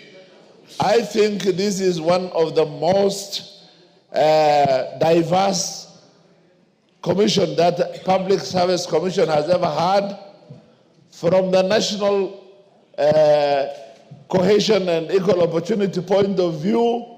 You see someone from Northeastern, my constituency, is the first time in the history of Kenya represented in this commission. You see someone from Upper Eastern, you see from Rift Valley, you see from Nyanza, which means that this is a mixed. And this is the commission that looks at the public service, employment and recruitment.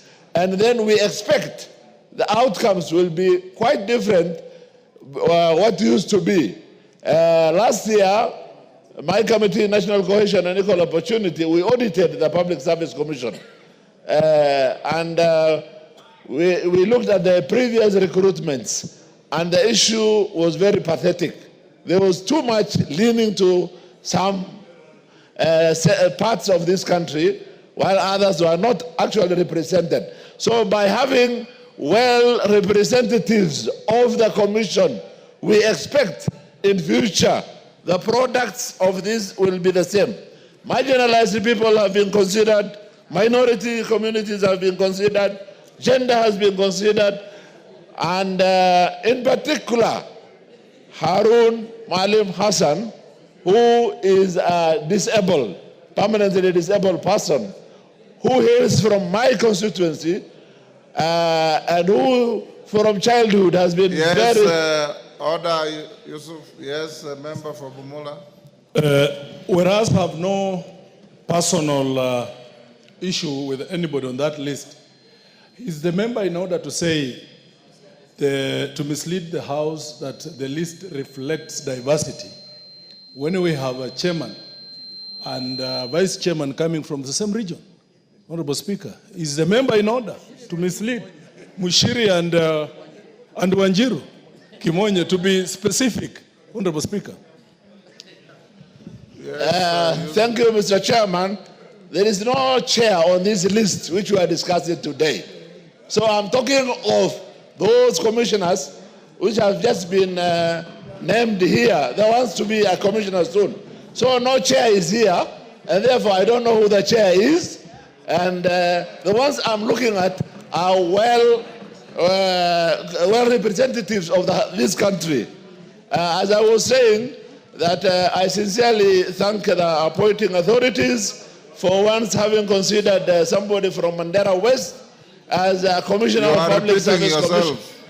Yeah? You've made your point. You are repeating yourself. Thank you. Thank you. With these remarks, I support the committee's findings. Thank you so much. Zamzam. And you are not supporting the findings of the committee, you are supporting the motion before the House. Asante Mheshimiwa Spika, na mimi niweze kuunga mkono hawa walioteuliwa Mheshimiwa Spika. Kwanza nikiweza kumpongeza dada yetu Mwanamwaka Amani Mabruk ambaye anatoka katika jimbo la Mombasa. Ni mwanamke ambaye ni msomi, mpole, mchapakazi ambaye ameweza kuhudumia public service miaka mingi na ni mtu ambaye tunamwamini. Mimi nataka kuambia wote walioteuliwa Mheshimiwa Spika kuwa waweze kuhudumia jamii bila kuwa na upendeleo Mheshimiwa Spika. Nikimwangalia huyu Harun Maalim amekuwa ni mtetezi sana wa watu wanaoishi na ulemavu, na nina imani nafasi hii ambayo amepewa Mheshimiwa Spika itamwezesha kuweza kuhudumia walemavu kwa njia ambayo ni sawa Mheshimiwa Spika. Sijui mambo ya vice chairman na chair wake, lakini kama ni kweli Mheshimiwa Spika, japokuwa majina yako hapa, ingekuwa vizuri kama naibu wake angekuwa anatoka sehemu nyingine ili tuweze kuchanganya, lakini hata hivyo yule ambaye anaweza kupewa kazi Mheshimiwa Spika apewe kazi, afanyie Wakenya wote kazi. Asante sana Mheshimiwa Spika.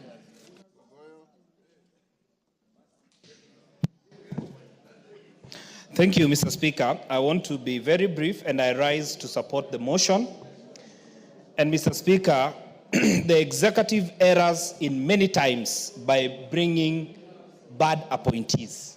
In this case, regional diversity can be seen. I want to single out the Honorable Mr. Francis Major, who hails from Kajiado, former Registrar of Motor Vehicle, former CEO and MD for National Transport Safety Authority, a gentleman who has served very well. And I think for the Honorable Ichongwa and the Honorable Osoro, now on this one, I think you can sing the song Kasongo. It now sails better in this one. With those many remarks, I wish to support the motion before the floor, and you can sing Kasongo Nebali Nangai. Yes. Honorable Speaker, I rise to seek clarity from the Honorable Gogoyo on the relevance of the song Kasongo in regard to the appointment and the motion that is before the House, Honorable Speaker. He's out of order as being cheeky and irrelevant. Go on, Makale Mulu. Yeah, thank you very much, Honorable Speaker. Honorable Speaker, let me also join my colleagues and support this motion. But as I support this motion, Honorable Speaker, just want to make about 3 observations. The first one, Honorable Speaker, is that the public service in this country is facing quite a number of challenges. And I wish that this new commission will be able to address those challenges, and more so, the challenge of succession. We have a situation where we have a very elderly people and we have very young people, but in between, Honorable Speaker, there is a gap. This matter has been discussed for quite some time, and I think really as a country, we need to make sure that this one, we get it right for purposes of effective public service. The second matter, Honorable Speaker, is a matter which I raised the other time we were discussing the 2 commissions, IPOA and the other commission. Honorable Speaker, as a House, our work is oversight. And I see some of our colleagues getting very excited when they see people coming from their regions being in the list. But I think as House, Honorable Speaker, it is important that we look at the totality of these commissions. I don't know how that can be done, because I don't know whether at the point of the committee level, we ask ourselves, who else is in which committee or in which commission? So how I wish, Honorable Speaker, as a House, we could be able to get the listing of the constitutional commissions and who is currently sitting in those commissions. That will help this country in terms of ensuring that there's regional balancing. Because I think our members raised a very important point of order, Honorable Speaker. In a situation where you have a commission, a high-ranking commission like Public Service Commission, which is almost equivalent like the one you chair, Honorable Speaker, the Parliamentary Service Commission, and you have a chair and a vice chair coming from the same region, Honorable Speaker, I don't think Kenya is short of professionals who can sit on these things. So the issue of balancing and also for effective management, so that Kenyans don't appear like some sections have been left out and others are in, Honorable Speaker. I think as a House we need to start paying a bit of attention to these details because it will help the process. The last point, Honorable Speaker, is the Public Service Commission is also, I think, it's supposed to be taking care of capacity building. Honorable Speaker, a number of these senior public servants, I think as a House we need to think about supporting them with a budget to build their capacity building. Some of them have been in employment for so long, they never get a chance to be trained to upgrade their skills. And the challenge has always, Mr. Speaker, been anytime we want to reduce the budget, we talk about training budget being a recurrent budget, and it's always been removed from the budgets. So at the end of the day, you are very well-trained officers, but they are not getting upgrading training short courses to upgrade their skills. So that's another area as a House. We need to make sure that when we are reducing the budgets, because at the end of the day, Honorable Speaker, we will reduce the budget, that we don't really reduce the budget for training, because this is how you get to improve the skills of these public servants. With those remarks, Honorable Speaker, I support. Russell. Thank you very much, Honorable Speaker. Honorable Speaker, I really want to be brief. First of all, the Public Service Commission is almost the principal commission, constitutional commission, that employs. When we say that the civil service is actually lopsided, it's because Public Service Commission is not doing a good job. Secondly, it is about promotion. In most of the senior cadres, you must appear before the Public Service Commission to get a particular appointment in government. Thirdly, it is about the face of this country. If you don't have somebody in the Public Service Commission, the chances of you getting to a position that you desire is actually very rare, and sometimes it's like walking in the desert. Honorable Speaker, I want to say this as a parting shot. Once this commission is in place, they must visit all parts of this country and get views in terms of what is the representation, why are certain communities not in government. With those few remarks, I say, Honorable Speaker, thank you very much. Daud? Yes. Hold, Daud. Yes, Honorable Chepkonga. Thank you, Honorable Speaker. Honorable Speaker, I see that we have unanimity in terms of the approval. Would I be in order, under the standing orders, Mr. Speaker, that the mover be called to reply or the question be put? Mr. Speaker, you know we have just come out of our recess. And Mr. Speaker, I think it would only be fair that the question be, because we are all in agreement. There's nobody who is opposing. I thank you, Mr. Speaker. I had already given Daud. Let me have him. Thank you, Mr. Speaker. Mr. Speaker, I'll be brief as well. Mr. Speaker, I want to support the motion. The Vice Chair, Mrs. Mary Kimonye, is my neighbor, and I know she's worked in the public service for many, many years, and she's capable of that. What I want to disabuse the notion by Honorable Wamboka that she comes from the same region with the chair, whereas the chair comes from the central region and Mary Kimonye comes from eastern region. So it's not the same region. Secondly, Mr. Speaker, I want to support the nomination of Major, who was the NTSA DG, together with Mr. Bolu, who has got a vast experience. Mr. Speaker, I just want to ask the new commissioners to put into place my bill, which I brought to this House, which has been passed, Values and Principles of Public Service, to actualize it, what Honorable Raso has talked about. And if they can do that, then they will have done a lot of good. Thank you, Mr. Speaker, and I support. Owen Bayer.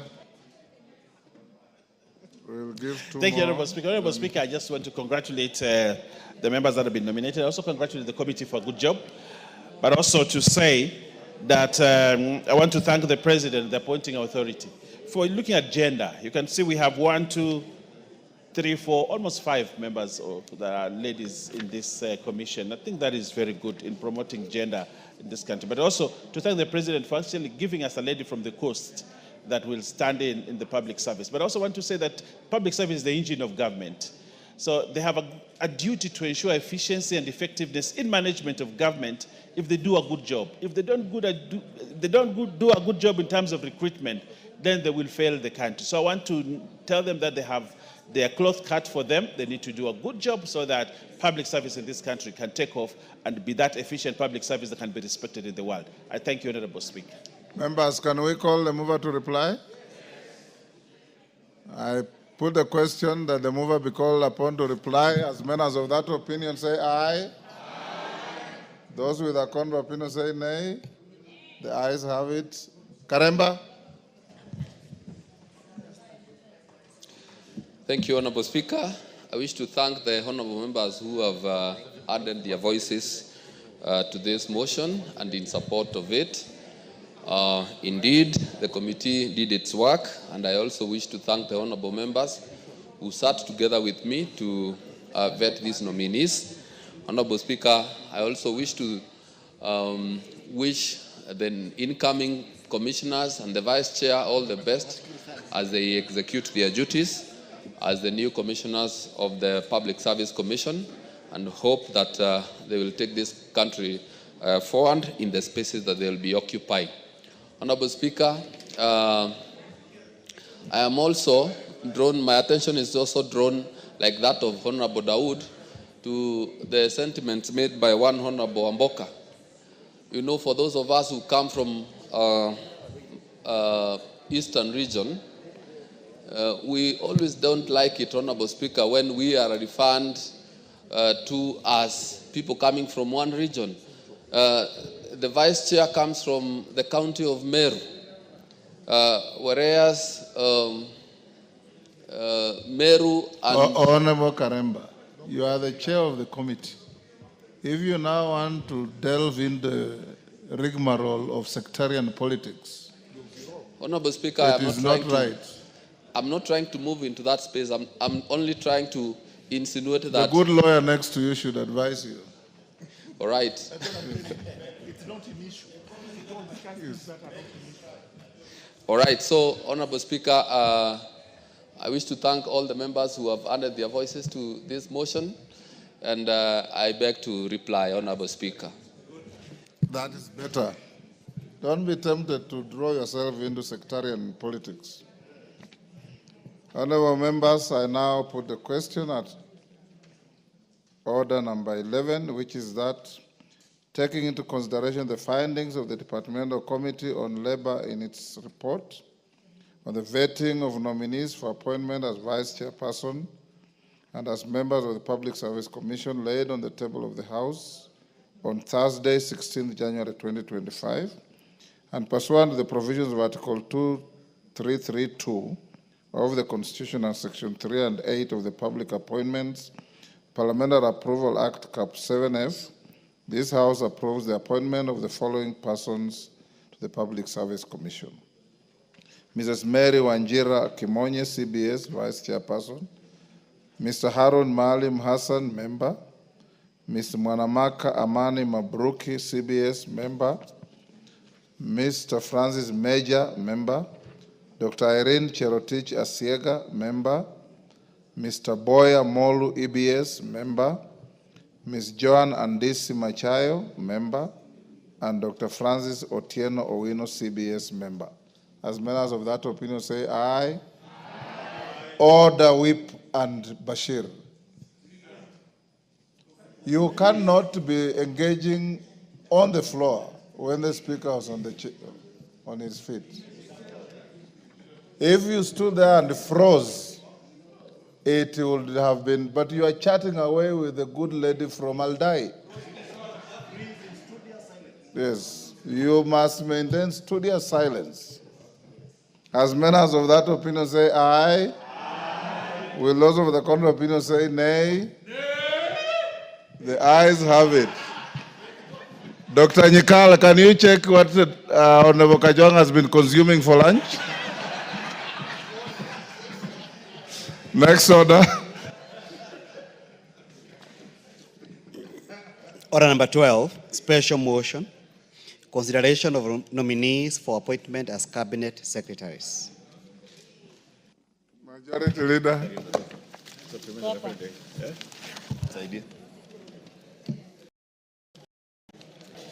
Thank you, Honorable Speaker. Honorable Speaker, you know Dr. Nyikal is a very good medical doctor, and therefore you are very right. He could check what, if there is any problem with the Honorable TJ Kajwang, who we cannot afford to be in this house without. So Dr. Nyikal must ensure he's okay. Honorable Speaker, allow me to move that taking into consideration the findings of the Committee on Appointments in its fourth report on the vetting of the nominees for appointment as cabinet secretaries laid on the table of the House on Thursday, 16 January 2025, and pursuant to the provisions of Articles 152(2) of the Constitution and Sections 3 and 8 of the Public Appointments Parliamentary Approval Act, Cap 7F, this House approves the appointment of the following persons as cabinet secretaries. 1, the Honorable Mutahi Kagwe, EGH, as a minister or the cabinet secretary in the Ministry of Agriculture and Livestock Development. 2, the Honorable William Kabogo, as the cabinet secretary in charge of Information Communications and Digital Economy Ministry. And 3, the Honorable Lee Kinyanjui, as a cabinet secretary in the Ministry of Investments, Trade and Industry.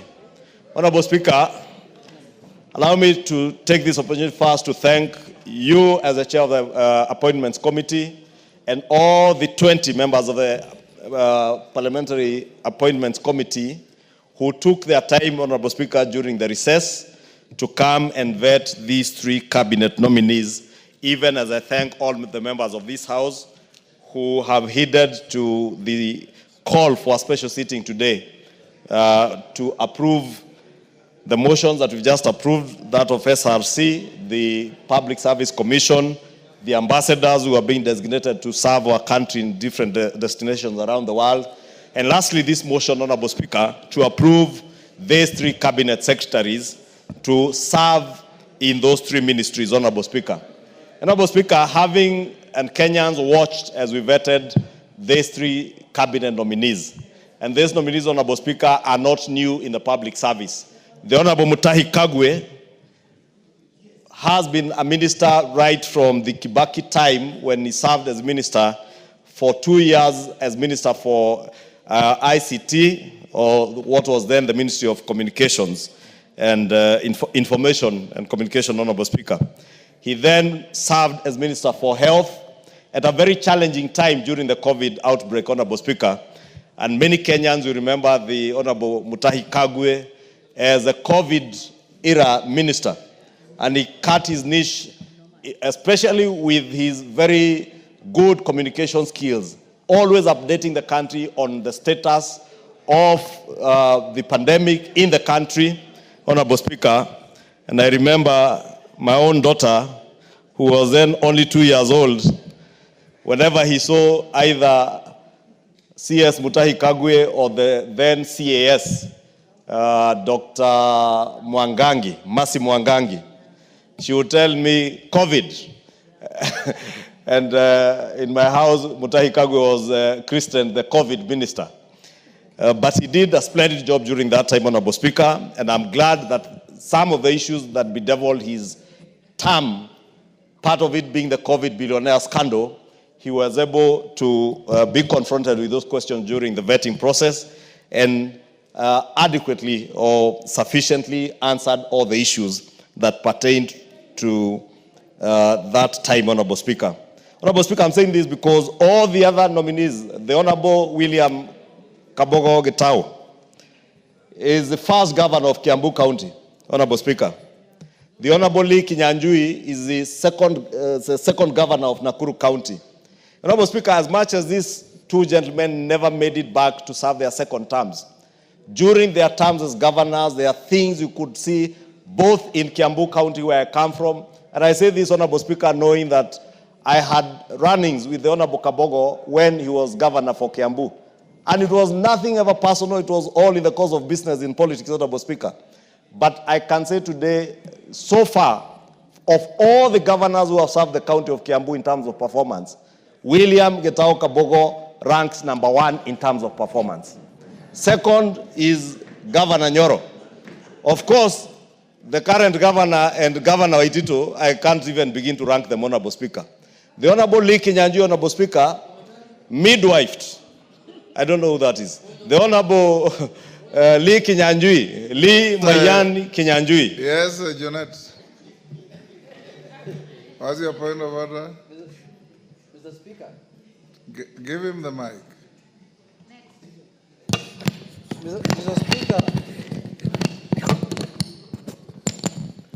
Mr. Speaker, is it in order for the majority leader to become a pollster and say that, to mislead the House that Governor Kabogo was the best, when he knows that there is a sitting governor here in the county now who's serving the county called Governor Wamatangi? And when I asked him about him, he told me, I don't know that one. Mr. Speaker, when did that change? And has Mr. Wamatangi left being the governor of Kiambu, Mr. Speaker? Mr. Speaker, let's be fair. Mr. Kabogo might have done a good job, but Mr. Wamatangi, can you tell us something about Mr. Wamatangi?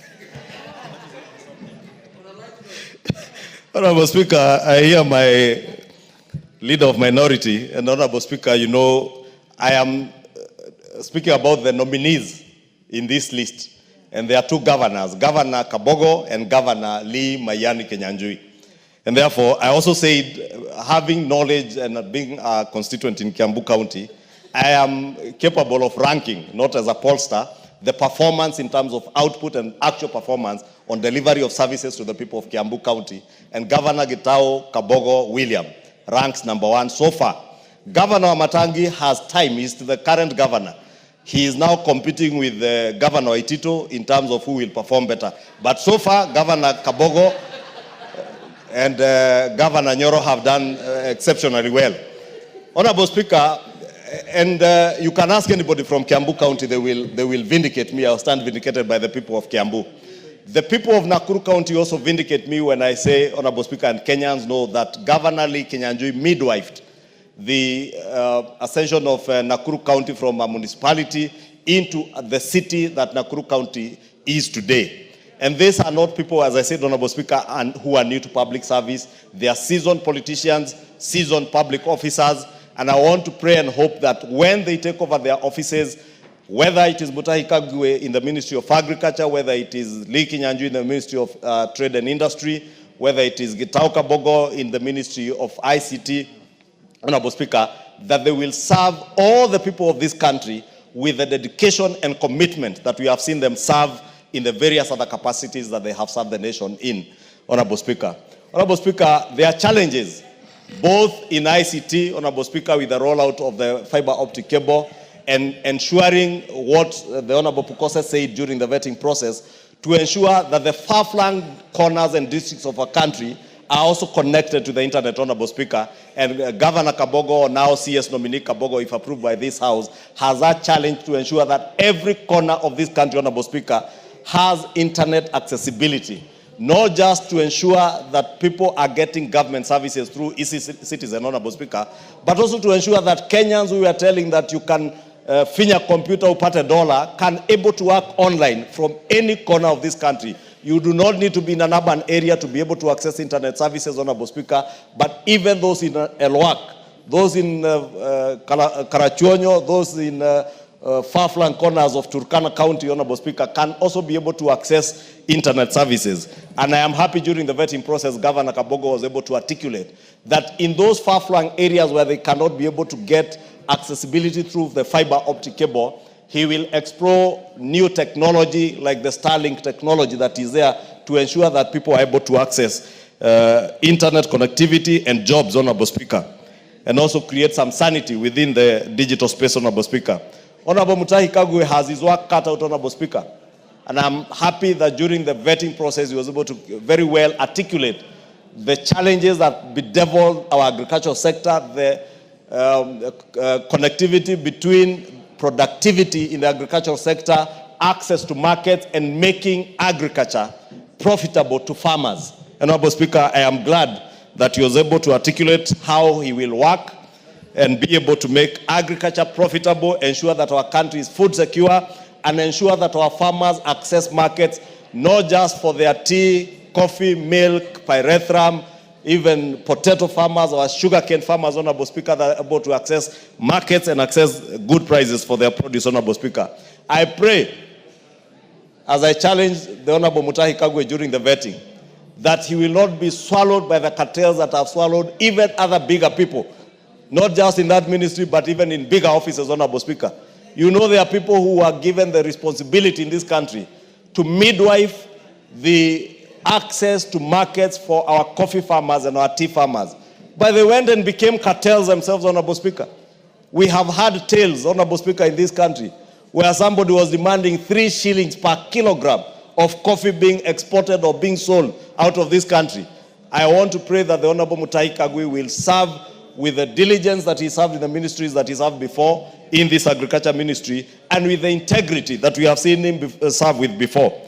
The Honorable Lee Kinyanjui, my good friend from Nakuru County, as I said, did well in Nakuru County, but now he has his work cut out for him. Trade and industry, Honorable Speaker, and the State Department for Investments now fall on his shoulders. And he has rather broad shoulders, and I want to believe that those shoulders of Lee Kinyanjui will be able to carry this ministry to the next level where it ought to be. Honorable Speaker, it is shameful that 20 years ago, or even less than 20 years ago, our country was leading in terms of our percentage of manufacturing as a percentage of our GDP.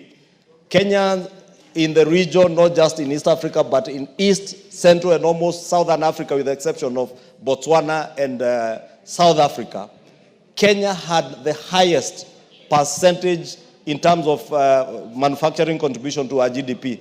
But today, Honorable Speaker, neighboring countries like Uganda, that were largely importing manufactured goods from Kenya, are ahead of us. If you look at the 2023 statistics, Honorable Speaker, Uganda's manufacturing industry has grown to contribute at least 15.65% to their GDP, whereas Kenya's is at a level of about 7.3%, almost actually half or less than half that of Uganda. When and how Uganda overtook us in manufacturing, Honorable Speaker, is a challenge that Lee Kinyanjui has to reverse that. There is no sector that can create more jobs than the manufacturing sector, Honorable Speaker. And I want to believe with the increased productivity in agriculture, with the good technology and technical skills amongst the youth in this country, Honorable Speaker, if we are able to leverage on that, Honorable Speaker, it is possible then to grow industries and manufacturing that will grow, increase our GDP, Honorable Speaker, and also increase our manufacturing sector's contribution to our GDP almost threefold to at least 20%, Honorable Speaker. We have stagnated about 7% for the last almost 10, 12 years. And time is nigh, Honorable Speaker, and I want to believe that the Honorable Lee Kinyanjui has what it takes. And I have confidence that these three cabinet secretaries, Honorable Speaker, have what it takes to move us to where we want to be as a nation. And in terms of implementing the bottom-up economic transformation agenda. Honorable Speaker, I know there are issues, and I want to note that there are memoranda that were filed before the Appointments Committee, which we all considered. The nominees were given this memoranda, and they responded to them. And one of the salient issues in this memoranda was the question of two-thirds gender rule, Honorable Speaker. And as members know, and it's good to inform the country, that we look at the cabinet composition in its totality, not these three nominees. And therefore, Honorable Speaker, in terms of adherence to that two-thirds gender rule, we are doing well, and I want to believe, because there are still slots that are available in the cabinet, to ask the President, His Excellency President William Ruto, that is in his next appointments, to ensure that there are at least both genders, not just one gender, to ensure that we truly conform to the two-thirds gender rule. But as we are, Honorable Speaker, even without the full composition of cabinet, we have done well with at least 6 cabinet secretaries, including the Attorney General, as ladies, Honorable Speaker. Honorable Speaker, in terms of regional balance, it is true, Honorable Speaker, and there are issues that were raised that these 3 nominees, again, hail from one region. And it's true, Honorable Speaker, they all hail from one region. But again, we look at the totality of the composition of cabinet in totality, and you will see that it goes very well with our population numbers. The representation of our communities and various regions in cabinet is well represented, Honorable Speaker. And that also, Speaker, should shut those who, Honorable Speaker, have been intent on inciting the people of this region where these members come from. I know, Honorable Speaker, there are those who have said that Mount Kenya region was being represented in cabinet by people who are not known. But there are people and Kenyans who also deserve to serve in cabinet, Honorable Speaker. And some of those people, like Dr. Andrew Karanja, you remember when he was appointed, with a very good CV, and I'm glad the President has given him an opportunity to go and serve the country in Brazil, and all the other cabinet secretaries who had been appointed earlier, Honorable Speaker, and who are capable and can serve in other capacities. These 3 gentlemen, the Honorable Mutahi Kagwe, the Honorable William Kabogo, and the Honorable Lee Kinyanjui, are not coming in to serve the people of Mount Kenya. Agriculture is not in Mount Kenya. ICT is not in Mount Kenya alone. Neither is trade and industry or investments. These are dockets where they are coming to serve all the people of Kenya as cabinet secretaries. And I want to encourage them to serve the people of Kenya without any regard to the regions they come from, to serve people fairly and equally.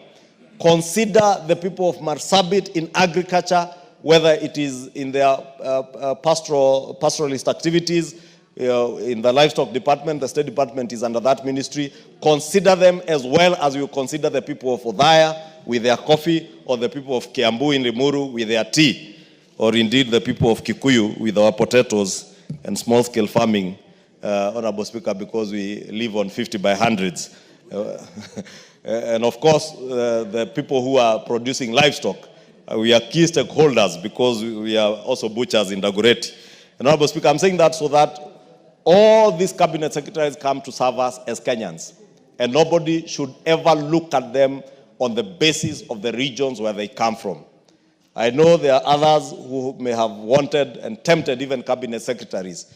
And it is sad, Honorable Speaker, that today we even have cabinet secretaries who get tempted to playing to the public gallery, excite emotions on the basis of ethnicity and regions they come from, inciting communities against communities.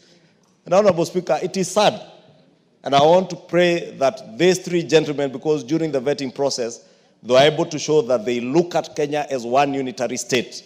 They will serve the people of Kenya without regard to where anybody comes from or whatever language any Kenyan speaks, and serve them as Kenyans. I wish them all the best, Honorable Speaker, and I want to implore on all of us to approve these three cabinet secretaries so that cabinet may be not fully constituted, but at least those who are acting can now hand over, and hopefully the next cabinet meeting, they will have been sworn in and take over the service of serving Kenyans. With those many remarks, Honorable Speaker, I beg to move, and I want to request the Leader of Minority, the Honorable Junet Mohammed, who also sits in the Appointments Committee, to second the motion in agreement. Thank you, Honorable Speaker. Junet. Thank you, Honorable Speaker. Honorable Speaker, I rise to second this motion for the adoption of the fourth report of the Committee on Appointment on the approval hearings of nominees for appointment as Cabinet Secretaries, Mr. Speaker. Honorable Speaker, as the Majority Leader has alluded to, I sit the committee that is chaired by yourself of appointment and approval, Mr. Speaker. And Mr. Speaker, through that, I interacted with the nominees, Mr. Speaker, the three cabinet nominees, secretary nominees, Mr. Speaker. And Mr. Speaker, I came to realize that people who go through elective positions, Mr. Speaker, people who are elected by the people of Kenya as MCAs, as members of parliament, as governors, Mr. Speaker, those are people who are really tried and tested. And those are people who really can show leadership when it is required, Mr. Speaker, compared to people who have not held elective positions, Mr. Speaker. And I'm not trying to say that because I've been elected several times. Mr. Speaker, these three nominees have shown immense knowledge. They have shown immense knowledge and experience, Mr. Speaker, in terms of handling public affairs. And why that happened is because some of them ran or managed some of the largest counties in the country, Mr. Speaker. Honorable Lee Kinyanjui was the governor of Nakuru. And Nakuru, Mr. Speaker, is one of the largest counties in the country, even in terms of population. That has given that man a lot of experience from what I saw when he appeared before the committee. Honorable Kabogo also, Mr. Speaker, has managed one of the largest counties. And as you can see, a member here, the Majority Leader, has testified that he has done a good job when he was the governor of that county. Mr. Speaker, that has given them a lot of experience. And the other nominee has been a cabinet secretary. He has been the senator of Nyeri. He has been a cabinet secretary at a very difficult time when this country had a pandemic, the coronavirus, Mr. Speaker, and he handled it very well. And the country saved, through that, a lot of lives were saved, Mr. Speaker. So, Mr. Speaker, that public service has impacted a lot of knowledge and experience on these three gentlemen, Mr. Speaker. I don't think they could have been better people to serve in these ministries than those people, Mr. Speaker. Mr. Speaker, you see, public service, Mr. Speaker, is a calling, and I've said that many times. And you should be able to do it so long as you've been given an opportunity, Majority Leader.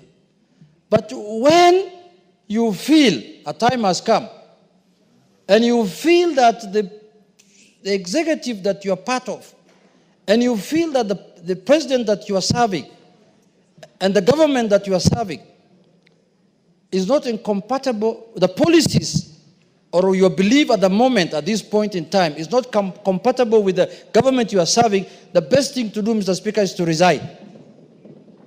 Don't bring commotions. Don't bring unnecessary fights within the government. Be a man enough and say, this is enough now. I don't think, the way you've said, I don't think what is happening now is not what I came to do. For that reason, I want to leave. It's only in African societies or in African democracies where somebody disagrees with the policies, disagrees with what's happening in a government, and he still wants to stay there. To do what? Somebody told me, an African man, if you give him the keys to the washrooms and tell him, can you use it and bring it back to me, he will put it in his pocket and tell you, no, you tell me when you need it is when I'll give you back. Mr. Speaker, only in African societies. Wamumbi, can you give us time? I want the majority leader to listen to what I'm saying. So if you no longer believe in what the government is doing and you're a cabinet secretary, just resign. You are not welded there like chuma, like an iron. You are not welded in government. Just leave. You know, the other time when we were impeaching the deputy president, somebody told me that he was asked, why can't you resign now that members of parliament have lost faith in you? A pastor in his home told him that you have been put there by God. You must remain there until you are removed by God. Now God spoke through angels to the members of parliament and they removed him. And God's work happened in this parliament, Mr. Speaker. Somebody told him that you are put there by God. Only God can remove you.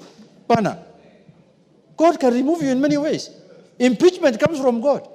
Because by the time 300 members of parliament agree on something, it's the hand of God. It's the work of God. It's the voice of God.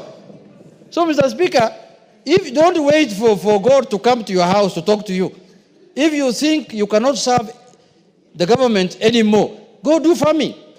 Go do other things, Mr. Speaker. Or become something else. Become a professional. If you're a lawyer, go and open a law firm and serve the country that sphere, Mr. Speaker. Because you cannot be a cabinet secretary who is issuing contrary views to what your government is saying. It's immoral, actually. The other day I saw a good friend of mine, whom I learned a lot of things under him, who was sitting on the chair where Mr. Speaker is sitting, Mr. Speaker. And I learned everything I'm doing in this house under his, Mr. Speaker, under his supervision. And that's not what he taught me when he was a speaker. He told me, Junaid, if you are tired of something, leave. But now the same person is now accusing the same people he's serving of many things, and he wants to remain there and stay there, Mr. Speaker. It only happens in Africa. It cannot happen. And targeting communities, targeting people of certain, community, Mr. Speaker. Mr. Speaker, is very unfair. And I am a leader now in this country. Because I'm a minority leader. That's a constitutional office under Article 108. If my son is arrested by police, I should also tell the country why my son was arrested. I can't just say my son was arrested by so and so. Give the reasons why he was arrested. And then why do you wait for 7 months so that you tell Kenyans why your son was arrested? Why don't you tell them the day he was released that my son was arrested and then you drop names. You say I went to the president and the president told me that I called so and so. My friend, where is this secrecy of oath? It's called what? Oath of secrecy. Why can't you discuss things at that level with the people who are concerned? Now, if you have the opportunity to go and see the president, to go and see people who are high offices, Kenyans who cannot access those places, how are they going to be served? What kind of, as a leader, what kind of trend are you setting? That anybody who wants to get help must go there. We cannot run, a country cannot be run like that, Mr. Speaker. So, Mr. Speaker, I hope these cabinet secretaries who are being approved in this house today will not behave in the same manner. Because, when that becomes now the modus operandi, Mr. Speaker, we will not have a cabinet. We don't need to waste our time in this house approving people who are going to defy the same government they want to go and serve. So, Mr. Speaker, I want to say that that kind of manners should not be allowed in any society. Because you must be somebody who stands for something. If you strongly feel that what's happening is wrong, leave. People in mature democracies, they live even over something smaller than this. So, Mr. Speaker, coming back to the point, is that I want to say these three gentlemen, Mr. Speaker, whom we are approving today, are not also going to represent certain regions. Cabinet secretaries are appointed to serve the Republic of Kenya. Every Kenyan, Mr. Speaker, deserve their service, Mr. Speaker. If you are going to behave like the way people we have impeached, and then start talking about, you come to my constituency and you bring me salamu from your home, I will just chase you away. Mr. Speaker, dismissal of cabinet secretaries is not only the prerogative of the president. This House has constitutional mandate also to dismiss cabinet secretaries, the way we are approving them. So if you behave in a very tribalistic manner, you behave in an awkward manner, then nothing stops us from filing an impeachment motion and removing you from office, Mr. Speaker. Mr. Speaker, if you believed the people you are saying abducted your son, and in the Kenyans, and you took 7 months, Mr. Speaker, to tell Kenyans what happened, who will believe you now? Because, 7 months is a long period of time. I'm sorry to say, I called a police officer, under the privilege of the House. I was told people are arrested over many things. You can be arrested because you are dealing in drugs, you are dealing in money laundering. You can be arrested in many things. Arresting is not abduction. We have to condemn abduction, but we cannot condemn arresting. Yeah. Police officers are paid, they earn salaries so that they can arrest people. That's their work. If I break the law today, they will arrest me. But we must condemn abduction, but we cannot condemn arrest. Arrests are legal. They are legal in our laws for a policeman to arrest me and to arrest anybody else. Mr. Speaker, so I want to emphasize on the issue that cabinet secretaries must serve all Kenyans. If you want to serve your village, go and become an MCA. Don't become a minister or a chief. Like the way I see now, there's a senior chief now who's meeting people in Wamunyoro. Every day they are meeting there. You are now just local chief there, just meeting people there. You expect me to travel all the way from Nairobi to go and meet somebody in that village. What is the name of that village? Wamunyoro. I can't go, Mr. Speaker. So if you want to be like that, just go to your village. But if you want to serve Kenyans, if your desire is to serve Kenyans as a cabinet secretary, then serve all Kenyans, irrespective of their region, irrespective of their community, irrespective of their service, of religion. Yes, member from Madira. Junaid, do you want to be informed? Yes. Yes. Thank you, Mr. Speaker. Especially from somebody from Wamunyoro village, Mr. Speaker. Yes. I want to inform Honorable Junet that Wamunyoro is a very good village in Madera constituency. And in that village there is a chief who is a very good man who serves people, all the people in dignity. It is only one man, disgruntled, who is meeting people with long beards who don't know where they are going. So let's not discuss Wamunyoro. Wamunyoro is a good village. It's only one man who don't know where he is going or where he is coming from, who is disgruntled and he doesn't know where he is going or coming from. Thank you, Mr. Speaker. Mr. Speaker, I want to thank the Member of Parliament for Madeira for informing me that Wamunyoro is a very good place. I have not visited Wamunyoro yet.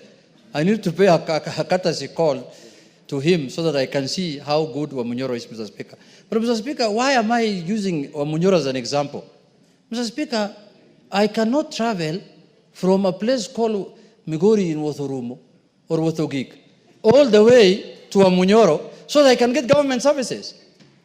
I must get government services nationally. The minister must come to my place in Gorjope so that he can serve me in Gorjope, not me to go to Wamunyoro, Mr. Speaker. That is why we retired someone to Wamunyoro.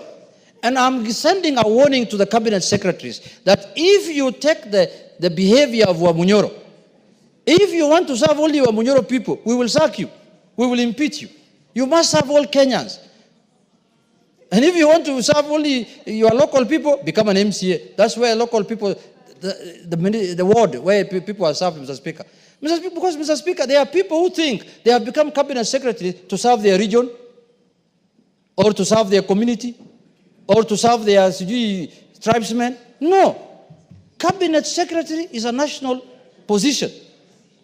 If you want to remain as a CS, you must remain national, Mr. Speaker. And I know these three whom we are approving today, they are experienced.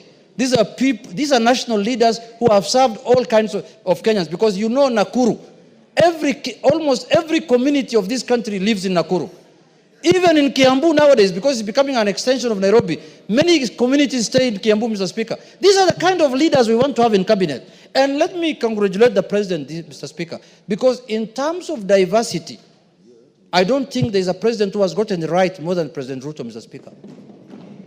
Very few communities now are not on the table of the cabinet, Mr. Speaker. All communities are almost there, Mr. Speaker. Anywhere, any county of almost has a representative now in the cabinet, or in the executive for that matter. That is the kind of country we want to build. That is why ODM has sent experts to the broad-based. And we have more experts to send, Mr. Speaker. That's why we want to send more experts to government, so that diversity can be felt, that diversity can be achieved. But the ones who want to retire to their village in Kanyambora, those ones should let Kenyans do other things, Mr. Speaker. If you want to become the chief of Kanyambora, just go and become the chief of Kanyambora. Don't bring issues here. Oh, so-and-so abducted my son, so-and-so did. No. Just go and... That will be another Munyoro center. Just go to Kanyambora center and stay there, Mr. Speaker. With those few remarks, Mr. Speaker, I support. Order, take your seat, Owen.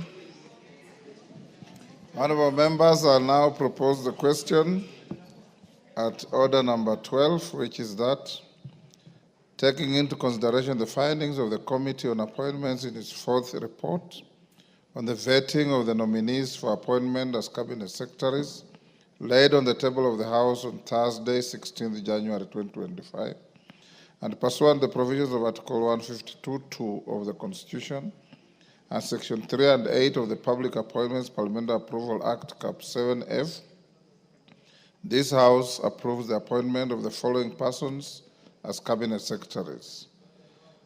1. Honorable Mutahi Kagwe, AGH, Agriculture and Livestock Development.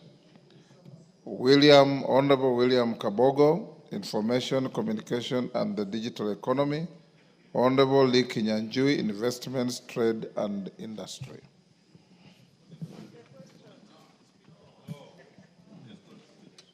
Yes, Wangwe. Thank you, Honorable Speaker. Honorable Speaker, allow me to first and foremost support this motion of consideration for the appointment of the cabinet secretaries. And Honorable Speaker, thank the President for taking his time and getting the right candidates for this position. Honorable Speaker, I have a view that the three candidates, and I will enumerate in particular the Honorable Mutahi Kagwe, whom I happen to have interacted with prior to this appointment. And Honorable Speaker, I find Honorable Mutahi Kagwe as a very strong candidate for this appointment and feel the performance he displayed, Honorable Speaker, during his position as the Cabinet Secretary in charge of health shall follow suit. The only thing I would wish to comment and recommend to the Cabinet, to the Honorable Mutahi Kagwe, is, Honorable Speaker, to know that all of us are looking forward to him to put agriculture as a sector in order. We want to see, Honorable Speaker, a situation where the aspiration of the President to make sure that sugarcane farmers, Honorable Speaker, are able to earn bonus be fulfilled, Honorable Speaker. We want to see a situation, Honorable Speaker, that the brokers in between, the people who would want to affect the chain of distribution in terms of agriculture, Honorable Speaker, is dismantled.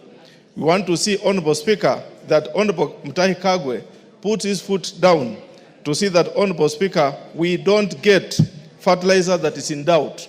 Let the government urgent, Honorable Speaker, to give us the fertilizer at 2,500 be implemented and even come more lower. But, Honorable Speaker, we get the right fertilizer for our input. Honorable Speaker, we want to see that the marketing of our product in terms of how to sell it and where to sell is opened more, wider and wider, so that, Honorable Speaker, we see as farmers all what is good to be implemented. And, Honorable Speaker, I want to say that we are now implementing the sugar bill, Sugar Act, and I would want to request the Honorable Mutahi Kagwe, should this House consider and approve his nomination, Honorable Speaker, let him make sure that he concludes what has been started, so that, Honorable Speaker, we get the sugar sector be very much independent and implemented. Honorable Speaker, speaking on Honorable Liki Nyanjui, I had a privilege of working with him, Honorable Speaker, especially during the previous campaigns, and I found, Honorable Speaker, Honorable Liki Nyanjui as a very astute member of any organization. And him, Honorable Speaker, having been a governor, it's important. I thank him and say, Honorable Speaker, the docket that he's being bestowed on investment, trade and industry is not a small docket, Honorable Speaker. It's a docket that balloons the economy of our country. All what we manufacture, Honorable Speaker, must get the destination, and all what is possible to invest, Honorable Speaker, any small-scale person relies on this docket, Honorable Speaker. We want to see him working hand in hand with the National Treasury to open up the sectors that we need to supply our products. Let us open up the industry sector, the manufacturing sector, so that, Honorable Speaker, we don't just say we want our youth to get employment. Let our youth, Honorable Speaker, get very good employment, especially where foreigners and those people with money can invest in good industries to add value on our produce. As an agricultural economy, Honorable Speaker, we must have where to add value to our produce, and that is where Honorable Liki Nyanjui is going to come in. Honorable Speaker, on the front of ICT, under the Honorable William Kabogo, I don't have a benefit of having worked with him, but having felt him as a governor of Kiambu. He was a forthright, and as well as a member of this House, Honorable Speaker, you could see, I went to the Hansard, and you could see, Honorable Speaker, how astute Honorable Kabogo was on the floor, and how astute, Honorable Speaker, he could force and push issues. We want him, Honorable Speaker, to push that Kenya moves to the next level of ICT. Let us not just be manual, mechanical, rather, Honorable Speaker, move to the next global frontier. Honorable Speaker, we must look at the issue of the internet supply. We must look at the issue of communication.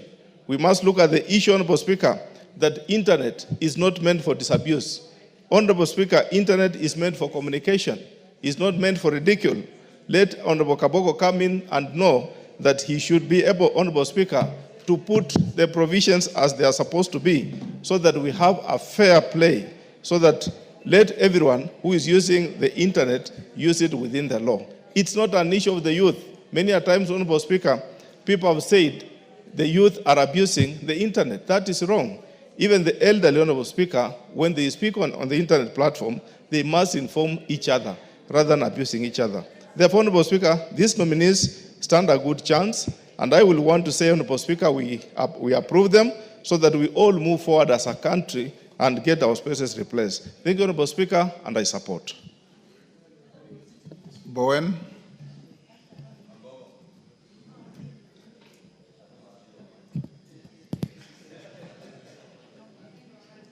Give Kangogo the...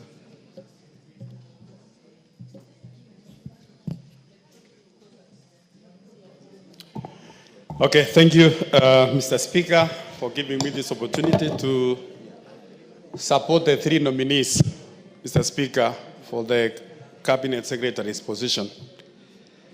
And Mr. Speaker, I want to say some few things. Starting with the Honorable Kagwe, Mr. Speaker, I want to support this nomination as a Cabinet Secretary.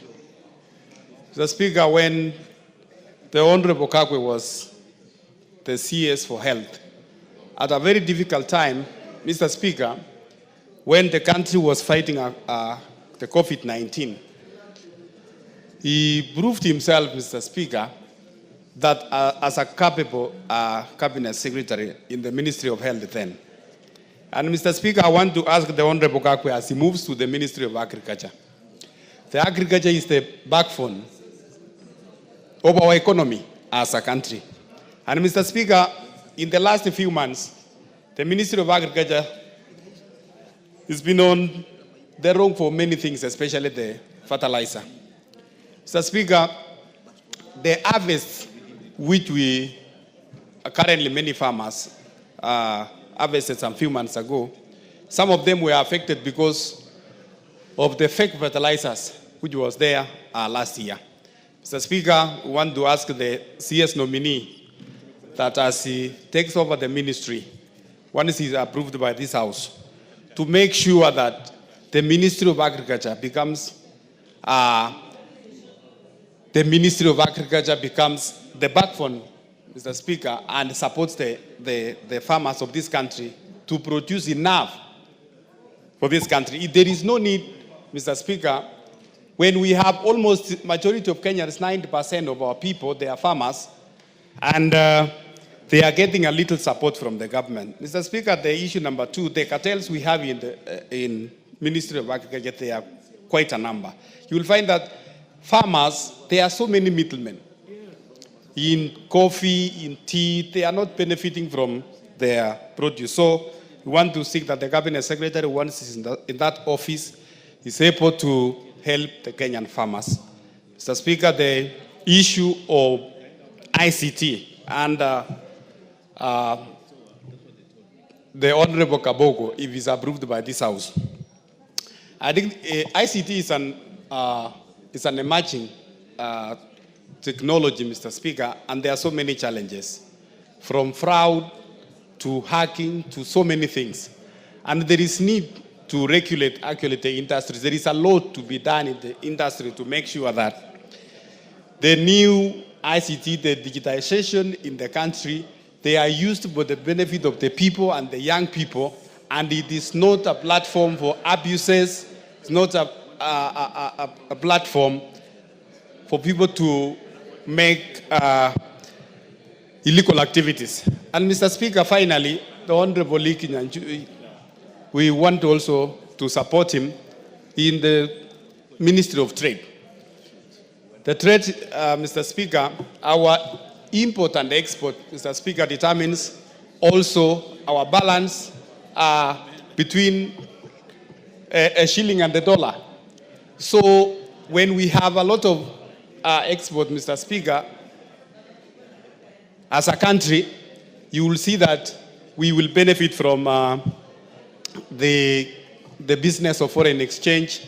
And currently, I think as a country, we are importing more than what we are exporting. So we expect that the League in Anjui, when he comes in, he will take up the ministry to the next level to benefit Kenyan traders. Mr. Speaker, I support the 3 nominees.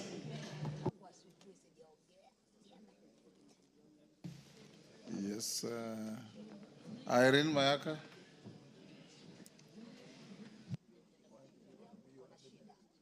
Thank you, Honorable Speaker.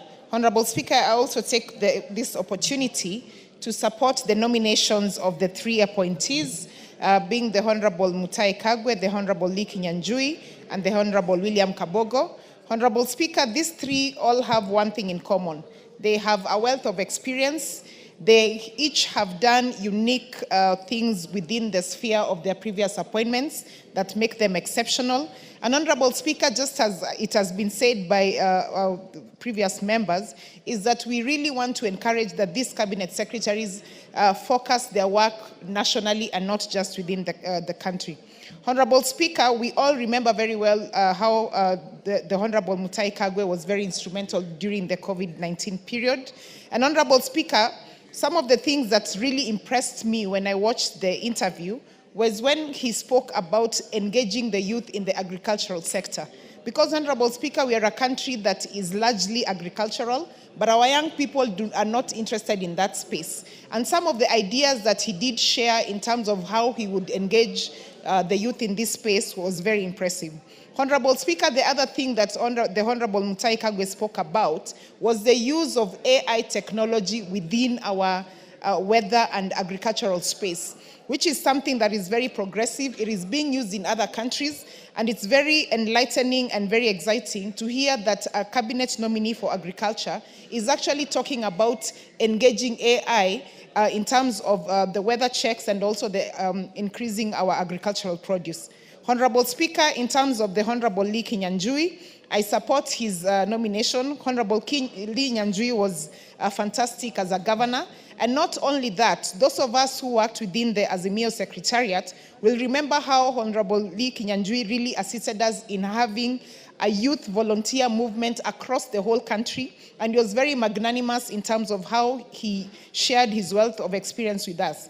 Honorable Speaker, and finally the Honorable William Kabogo, when his nomination was announced, someone asked me why they would take someone like William Kabogo in the ICT space.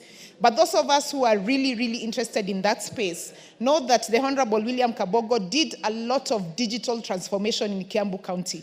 While he was there, he ensured that there was free Wi-Fi in the urban centers in Kiambu County. He ensured there was a digital county transformation service, including educating the people of Kiambu County to be able to engage in financial systems within the county. Honorable Speaker, even the system of digital revenue collection, while I was a member of County Assembly, I remember that one of the counties that we did visit as a place as a learning experience was Kiambu County, because they were able to strengthen and have a cashless system within their digital system. And so, Honorable Speaker, this for sure is a nominee who really understands that particular environment. And Honorable Speaker, without gainsetting what has already been done within the ICT sector, we do want to ensure that the entire country of Kenya has fiber optic. And I really like the fact that he already has knowledge in this space. Honorable Speaker, the nominee, William Kabogo, also spoke about the unethical use of social media, protecting the youth from harmful use of social media. And I did hear him also suggesting that we should get into a place where we regulate the social media space. We do not necessarily need to gag people from social media like TikTok, X, and Facebook, but we can introduce regulations within this space. The other thing that he spoke about that was very interesting, Honorable Speaker, is that he talked about the Konza Technopolis and having investors come on board in that particular space so that we can grow our Technopolis space. Honorable Speaker, the only thing I just want to say and encourage, and this is also because we are saying now that we want our cabinet secretaries to work for the whole of Kenya. It is my wish that the executive would actually have a rotational basis where 2 weeks in every month, the cabinet secretaries can actually go to different parts of this country and work from there, so that they can understand what Kenyans are going through. They can understand the different spaces that their ministries and dockets are engaging on. And then that way, they'll be able to serve all Kenyans very well. We don't have to have cabinet secretaries being confined in Nairobi in the headquarters. I wish they would actually rotate and go everywhere. With those very few remarks, Honorable Speaker, I wish to support the nominations. I thank you. Wamumbi.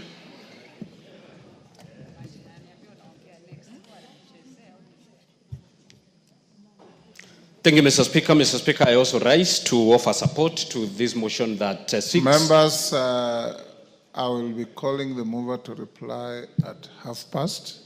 So those I'm giving an opportunity, take as little time as you possibly can. I would recommend 2-3 minutes. Okay. Thank you, Mr. Speaker. Obliged.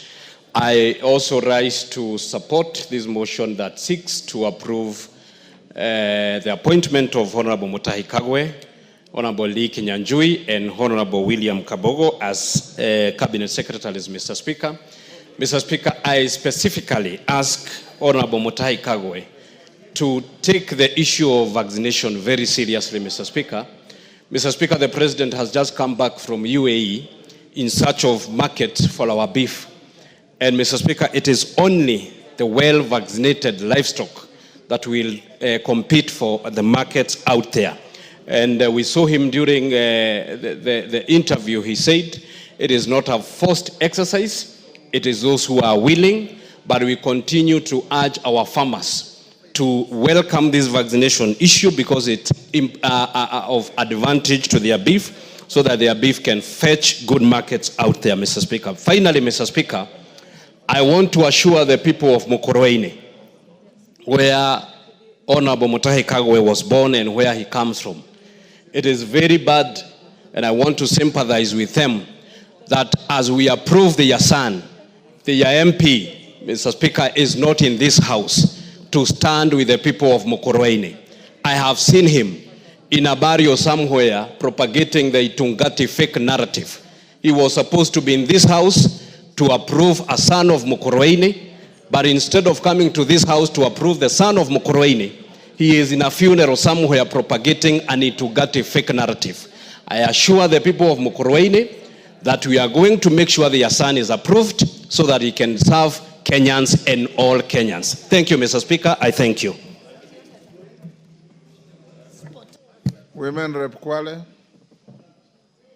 Women Rep Kwale.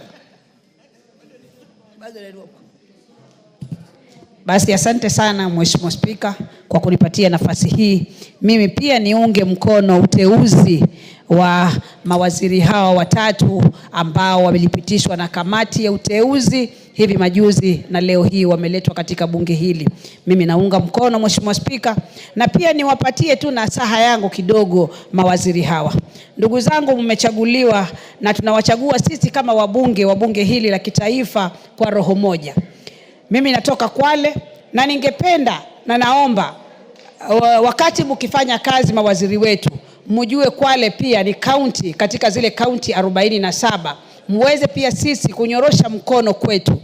Mheshimiwa Spika, Kwale ni county ambayo ina ukulima na ina mashamba ambayo yana rutuba kubwa sana Mheshimiwa Spika. Na sisi pia wa Kwale ni wafugaji wazuri sana Mheshimiwa Spika, lakini utapata katika ukulima wetu na ufugaji wetu katika kaunti yetu hatuwezeshwi mara nyingi, hatuwezeshwi kisheria na hatuwezeshwi pia kipesa. Bado tunafanya ukulima ule wa zamani ambao hauwezi kwa sasa hivi. Ulimwengu mahali umefika, tunahitaji ukulima wa kisasa. Mheshimiwa Spika, Kwale bado sisi tuko nyuma sana kwa mambo ya ukulima na ufugaji. Tunafuga kama nilivyoelezea. Mheshimiwa Spika, nilikuwa na matumaini makubwa sana wakati Mheshimiwa Salim Mburi ya waziri alipokuwa amechaguliwa katika wizara hii ya investments and trade. Nilikuwa na matumaini, nikajua kwa sababu kila mtu anajua mahali kiatu kinapomchoma, basi Mheshimiwa Mburi angekuwa mzuri sana kwa kuweza kurekebisha Kwale.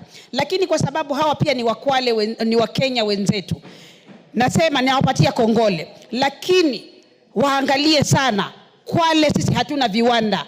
Best titanium imeenda inakufa, hiyo imekwisha mambo yake. Tuna Ramisi Sugar ile Kwale Sugar Factory. Hatuwezi kusema tuna kampuni ya sukari Kwale. Hatuna viwanda kabisa ndani ya Kwale.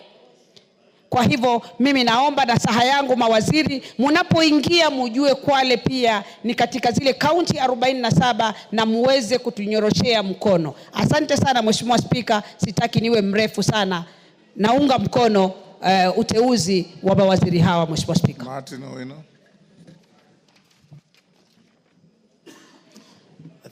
Thank you, Mr. Speaker. As I rise to support this special motion, I want to congratulate you and your team for you sat through it all. And we watched it and we took notes.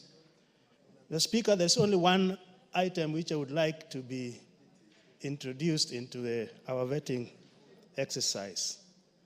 In this House, we did pass that we have quarterly reports from our ministries. How I hope that those reports, if it's somebody from a ministry like a cabinet, Kagwe, we would have that report from the department to tell us how he performed in that section. And also that report will help the majority leader in his report so that he can reference it. The same with others from the two gentlemen from the Senate. So if we can be citing reports from these sectors, it is going to make it more better than individual verbal appreciations. Other than say that the 3 nominees impressed me much. As a member of the departmental committee on health, I want to say Honorable Kagwe has a competency, and I know he will do a good job. I just want him, when he gets there, if approved, so that he can start with some things which are really bothering Kenyans. Having come from the Ministry of Health, he values health. The issue of pesticides, Mr. Speaker, is causing a lot of harm to our people. As we speak, over 310 products of pesticides are used in this country. And pesticides have been connected to 6 cancers. And if not checked, we can harm us more. As for Kabogo, we have built, according to the presidential initiative, every ward. Like in my constituency, I have 3 wards with ICT hub. But I've written so many letters to have them equipped, have not been done. As for Lee Kinyanjui, how I wish you also put as a priority, in a priority list, building industries in our rural settings so that our kids do not migrate to urban areas to be slum dwellers, and also to make value addition to our natural products. With those, Mr. Speaker, I support the 3 nominees. Wamurata.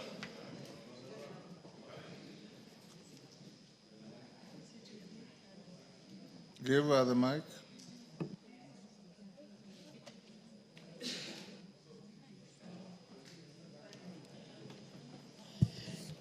Thank you, Honorable Speaker. I also stand to support the approval of the 3 honorable members of this country that bring in a wealth of experience from the past times that they have worked for this nation. I personally want to first congratulate the 3 of them for getting this opportunity and being approved to serve this country. And I also want to echo the words that were said by our ML over the Minister Kagwe, who was at during the COVID time, the Minister for Health, and he brought in a whole wealth of experience to a point that he was able to identify with even all the children in the country, that even the young children had a name for him. And I remember one child who used to call him Mutuenu wa Corona, because he had spoken about COVID until even the children had come to understand. The other thing is that he very well coordinated with the young people, and especially in his quotes, not forgetting the quote that he had, that if we continue treating this disease normally, it is going to treat us abnormally. And I want to request Honorable Kagwe to come with the same great slogans to the young people, so that he may be able to teach them agriculture and enable them to understand that agriculture is also a way of earning a living, whereby we have our young people who still don't believe that agriculture is a way of earning a living. And if he comes with the wealth of experience that he has, I want to believe that our children are going to identify with him.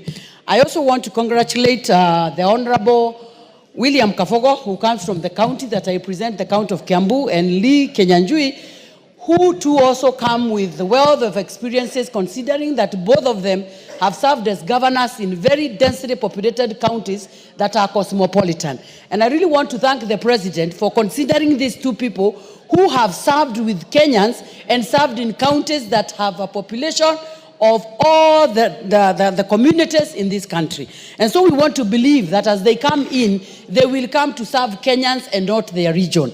I also want to believe that Honorable Kafogo will be able to handle the issue of ICT. And I remember when he was a governor, there used to be free Wi-Fi in hospitals, and especially one time I visited a maternity hospital in Kiambu Level 5, and there was free Wi-Fi, which I don't think is there today. And I want to believe that when he brings all this kind of information that he had and the wealth of information, that we are going to go to the next height. I also want, on my last point, to tell these people that they are coming in to the country when there is a lot of heat of political noise in the country. And I want to pray and request them that they come in. Dr. Nyikal, your time is up. Thank you, Mr. Speaker, for giving me this opportunity. Mr. Speaker, as I support the nomination of this gentleman, I have two observations that I want to bring out that are important, and 2 points.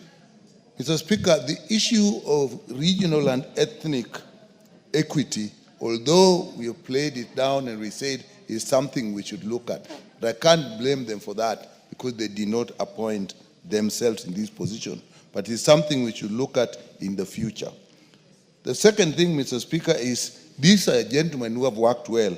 But again, there are 2 points, particularly for Honorable Kagwe and Honorable Kabogo, that actually did besmirch them.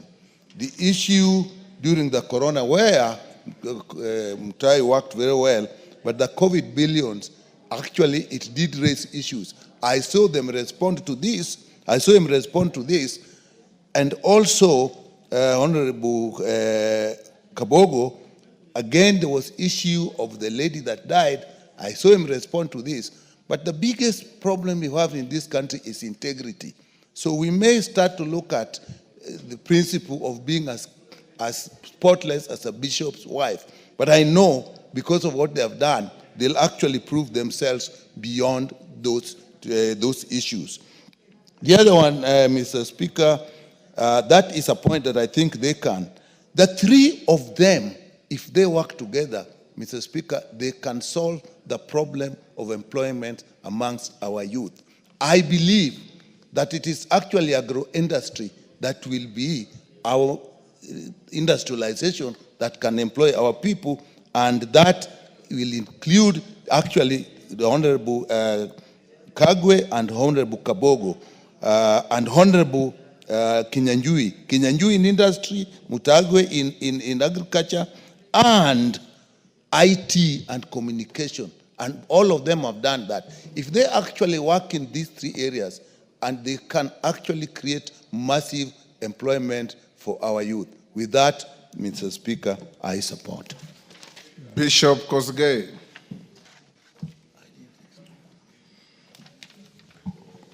Thank you, Mr. Speaker.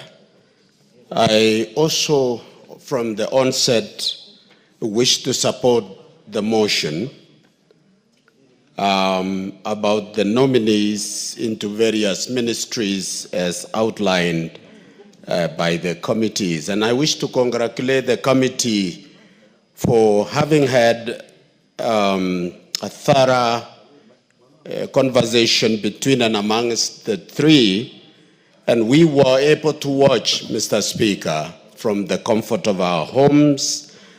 And I wish to congratulate them for their performance. They indicated, number 1, the maturity in the ministries that they are going to serve, and also experience that they are bringing to the government.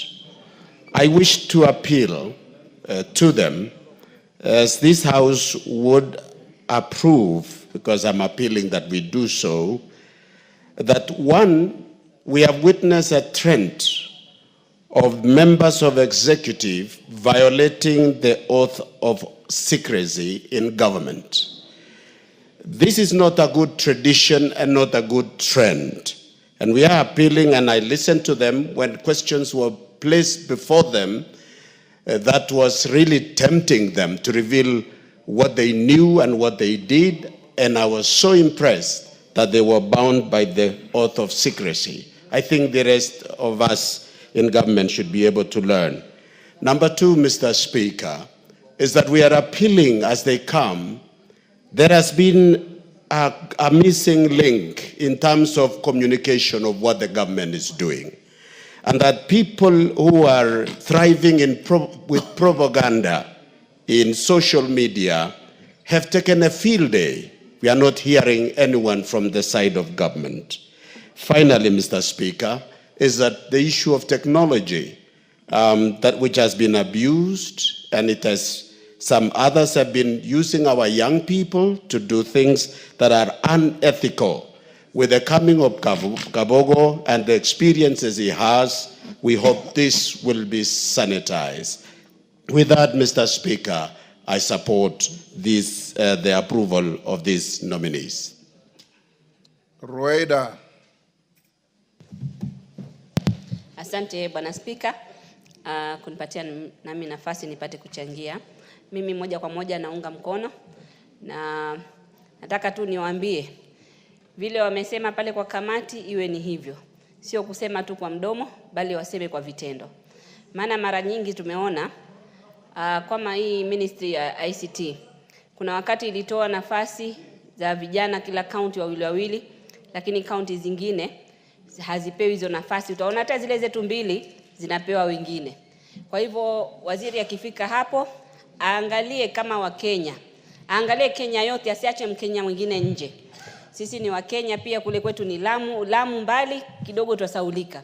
Kwa hivyo atuzingatie na atumie ile affirmative kufikiria na kusaidia watu walioko mbali. Si lazima Lamu peke yake, lakini Wakenya wote kwa jumla. Niambie pia waziri wa ukulima ajue sisi samaki iko katika ukulima. So asiangalie tu upande wa ukulima peke yake, angalie mifugo na angalie pia samaki. Samaki iko kwa ukulima, aje na mbinu za kisasa zile ambazo zitatusaidia. Sio zile za kwamba babu yetu alikwenda kivua samaki akipata pengine kilo 20 kwa mara moja, sasa hii watu wakienda wanapata kilo 1. So atafute mbinu mbadala, mbinu za kisasa, pia wasaidie wavuvi wetu kule wapate kufaidika. Mbali na hivyo, eneo ninaloliwakilisha mimi Lamu Mashariki lina upande mwingi wa manufaa. Kuna upande wa kuseme samaki, pia sisi ni wakulima wa simsim, ni wakulima wa watermelon. Kuna mfadhili mmoja alisaidia tu hivi karibuni akapeana 500,000 kwa kikundi cha youth. 500,000 hiyo iliitoa watermelon mpaka tukashindwa kuuza. Watermelon ni nyingi sana. So kunao haja ya waziri kuingia pia kule kuangalia area zile gani zitatoa mazao gani tuweze kusaidia watu wetu, na pia itakuwa ni kuinua uchumi wa Kenya. Pia upande huo kuna ukulima mfano kama wa ndimu, ukulima wa mhogo, lakini bado ni ile ya zamani. Hawatusaidii ukulima wa simsim. Mimi namuomba waziri mwanzo ukulima wa simsim, si ndio tunatoa simsim mzuri. Ajue akiingia kuna kazi inamngojea pale mezani. Ajue kule Lamu Mashariki simsim ziko nyingi haziuziki kwa sababu ya makosa ya watu wengine. Wao walitumia ile dawa inaita kausha, wakausha mimea. Sasa ile simsim yetu haiwezi kuuzika kule uzunguni, haiwezi kwenda. Kwa hivyo aje atafautishe, wale wanatumia madawa wasipeleke hizo bidhaa zao, lakini wale ambao hawatumii madawa zile bidhaa zao ziweze kupelekwa. Na asiseme, sinitarajia aseme kwamba ati zungumza na county. Mimi Time up. Cherorot, then mover, be ready to reply. Thank you. Thank you so much, Mr. Speaker. 1 hour and you all agreed. Mr. Speaker, I stand to support the appointment of the 3 nominees, Mutahi Kagwe, Liki Nyanjui, and William Kabogo. Mr. Speaker, the 3 gentlemen, from their own experience and the way they have served in this country, I can say that they qualify and they have the capacity to serve in those ministries which they have been assigned. Mr. Speaker, the President himself, I think through his own wisdom, he has appointed the 3. And you remember, Mr. Speaker, the President, during the campaign, he had his own, the plan, which is the agenda and the manifesto, which he is running with. And I want to say that the coming in of the 3, they have to make sure that they have to hit the ground running so that they can be able to deliver. Because, Mr. Speaker, as we are aware in our country, we have lagged behind due to some challenges we've been having. And I want also to encourage that even the rest of the CSS that we have, Mr. Speaker, they have to make sure that they deliver service. They should not sit and watch things happening in this country. And I want to challenge also the 3, Mr. Speaker, that the government they are going to serve, they should be careful not to fight the government from within. They have to support the government and to make sure that they deliver services to Kenyans, Mr. Speaker. Mr. Speaker, I want to say that in our country, these ministries that have been created, they were created with a purpose so that they can be able to serve the common people, Mr. Speaker. And the three also should mark their territorial boundaries in this country to make sure that they serve from north to south and even from east to west, because they are serving Kenyans and they have to be faithful in actually serving His Excellency and Kenyans at large. Thank you, Mr. Speaker. I support. I'll give the following 2 minutes each. Mudhoni, member for Kieni, Women Rep Nakuru, Masito? Not Masito, Mbeyu. Yes, let me see how you do. 2 minutes each. Start with Dorothy. Thank you, Mr. Speaker. Mr. Speaker, I first want to really thank the vetting committee and you as the chair for the excellent job undertaken. And I want to thank His Excellency for picking on competent, expert, and experienced individuals to be cabinet secretaries in his government. Honorable Speaker, I straight away want to go to Honorable Mutahi Kagwe. Agriculture is the backbone of this country, and it can leverage on new technology, especially, Honorable Speaker, to invest in dry land to supplement crop production in the wetlands. As I say that, Honorable Speaker, I also wish to say all other crops which have been gazetted. The government has been very keen in opening new markets for these crops. And I want to say one crop that looks like it has been forgotten as much as it's cash crop gazetted in this country is the Mira crop.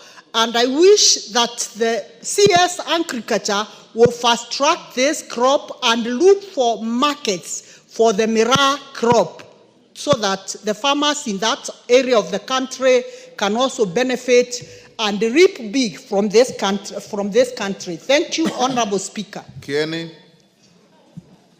Was it Lisa first or Kieni first? Lisa first. Kieni, take your seat. Give to Lisa Chelule. Iko moja pale.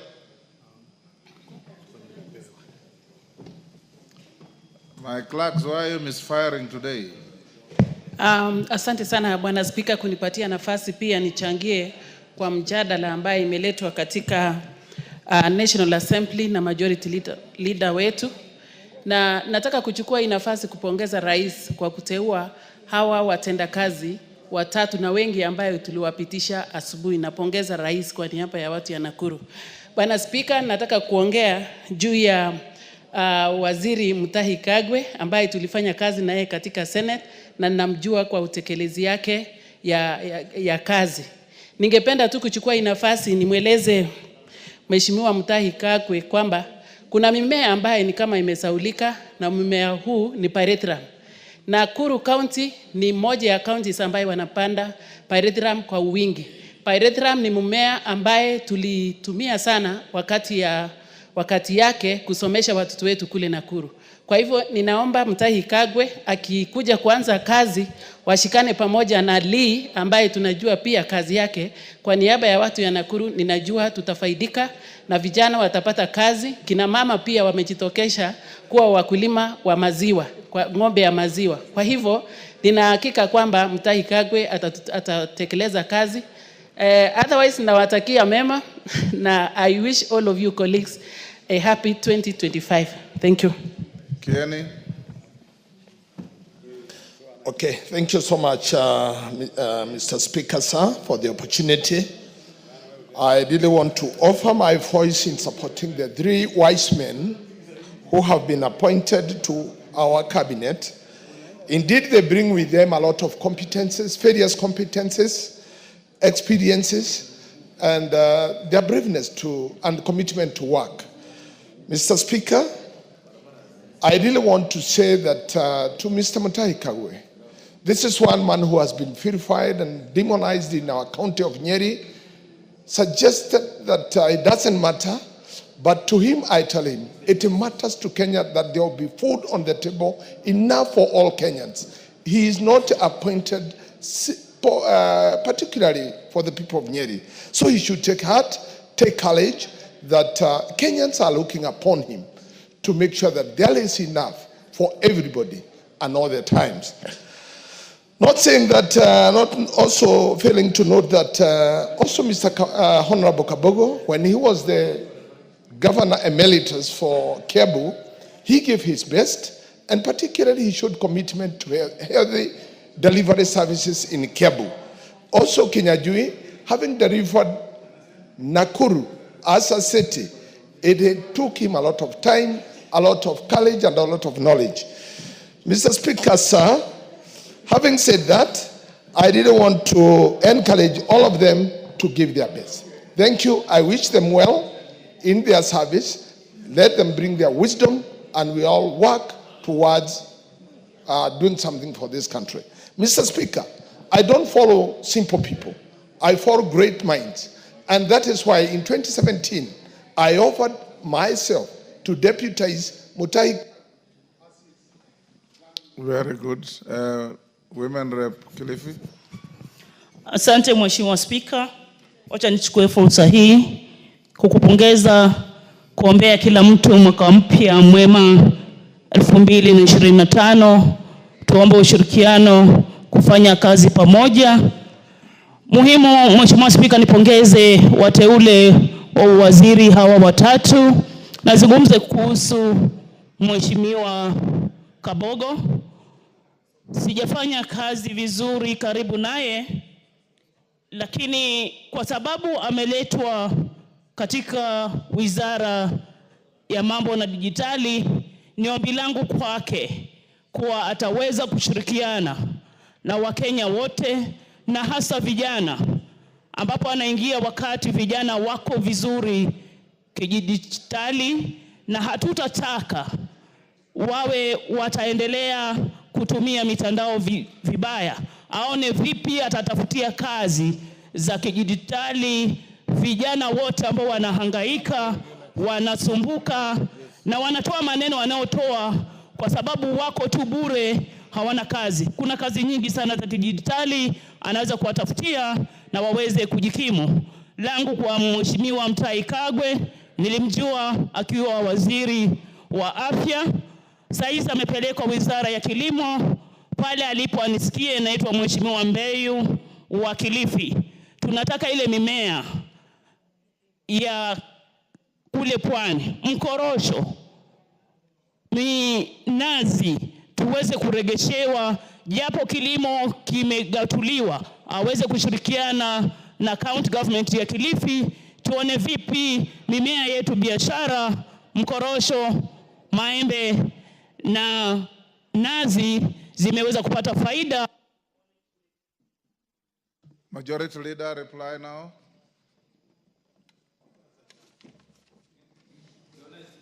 You all agree that we assign 1 hour to each of these motions. Thank you, Honorable Speaker. Honorable Speaker, allow me to take this opportunity first to thank all the members for the contributions and for their support to these nominees who are vetted under your chairmanship, Honorable Speaker. Honorable Speaker, in reply, let me just say I've listened to many of the contributors and their sentiments, and it's important, Honorable Speaker, to re-emphasize that as many of the contributors to this motion have said, cabinet secretaries come into office to serve all the people of Kenya and the government of the day, and they serve not just the regions they come from, Honorable Speaker.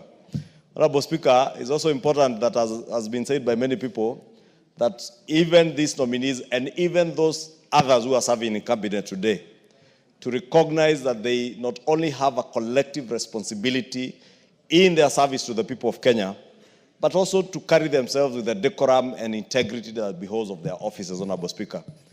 If any of our cabinet secretaries feels that the president has reassigned them to a ministry that they think is lower than whichever other ministry that they were in, Honorable Speaker, the honorable thing to do is, if you feel the ministry you are serving in is too small for you and you're too big for that ministry, simply resign.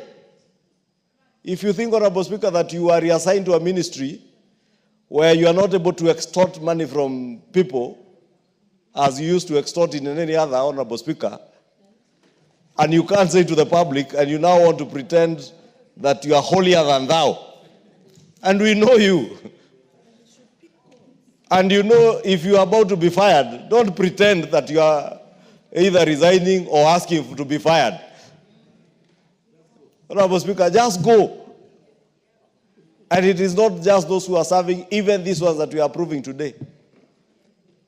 This House will oversight all these cabinet secretaries without regard as to where they came from, what political affiliation they are coming from, because, Honorable Speaker, in the spirit of the broad-based government, we have cabinet secretaries who are serving this country who were not part and parcel of the Kenya Kwanza campaign trail.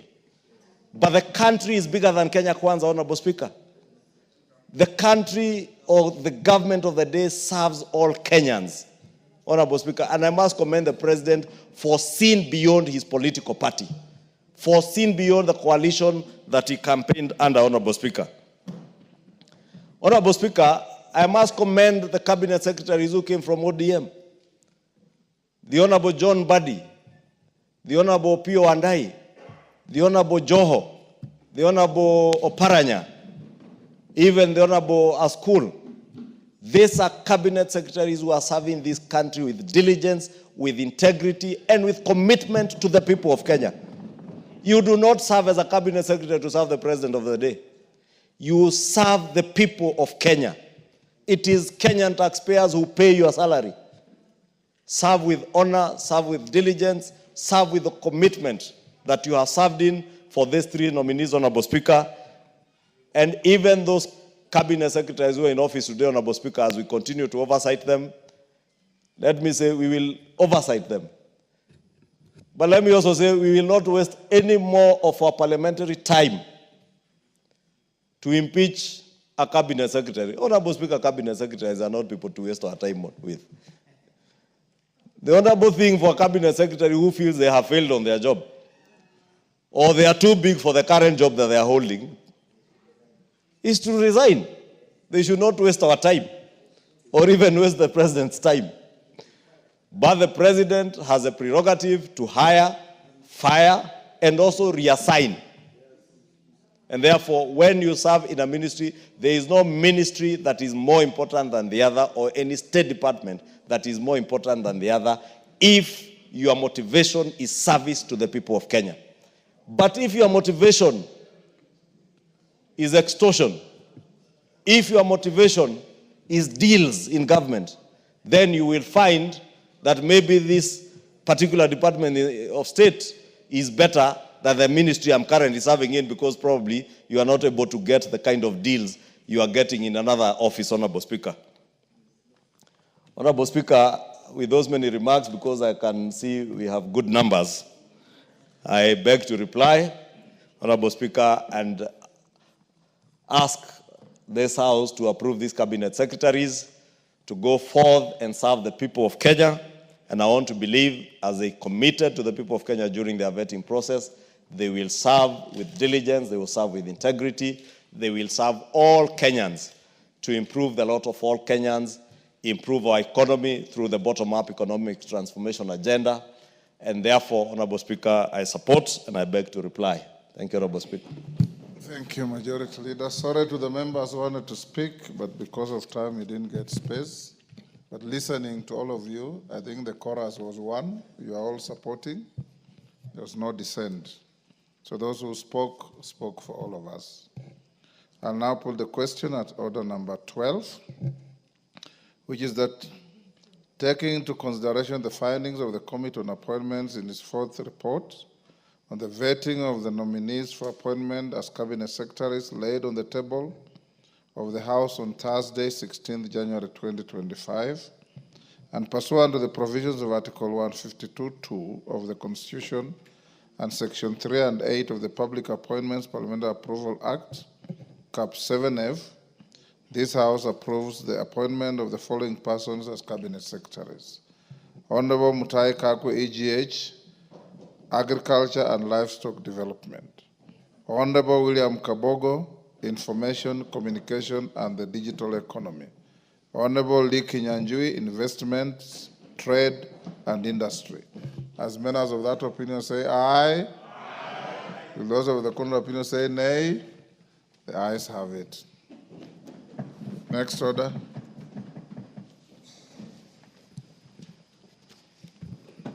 Order number 13, motion, consideration of Senate amendments to the Gambling Control Bill, National Assembly Bill number 70 of 2023. Majority Leader.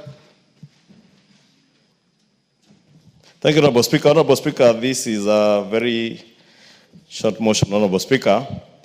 And Honorable Speaker, I beg to move that, I'm looking for the supplementary order paper.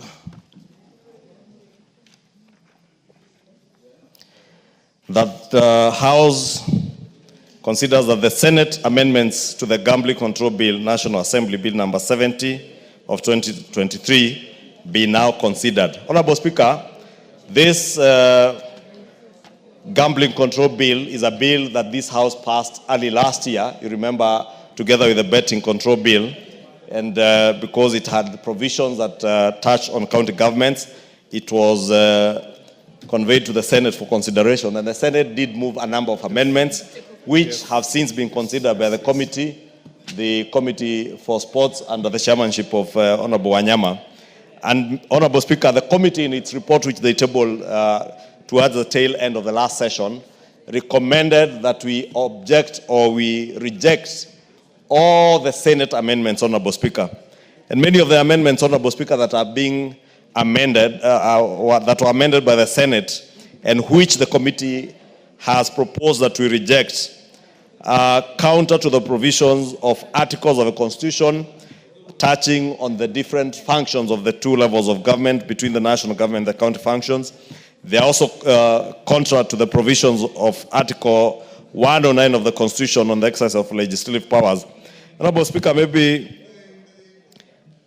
for clarity, Article 109, Honorable Speaker, says that Parliament shall exercise its legislative power through bills passed by Parliament and assigned to the President. And Parliament in this instance means both chambers of Parliament. But any bill may originate from the National Assembly.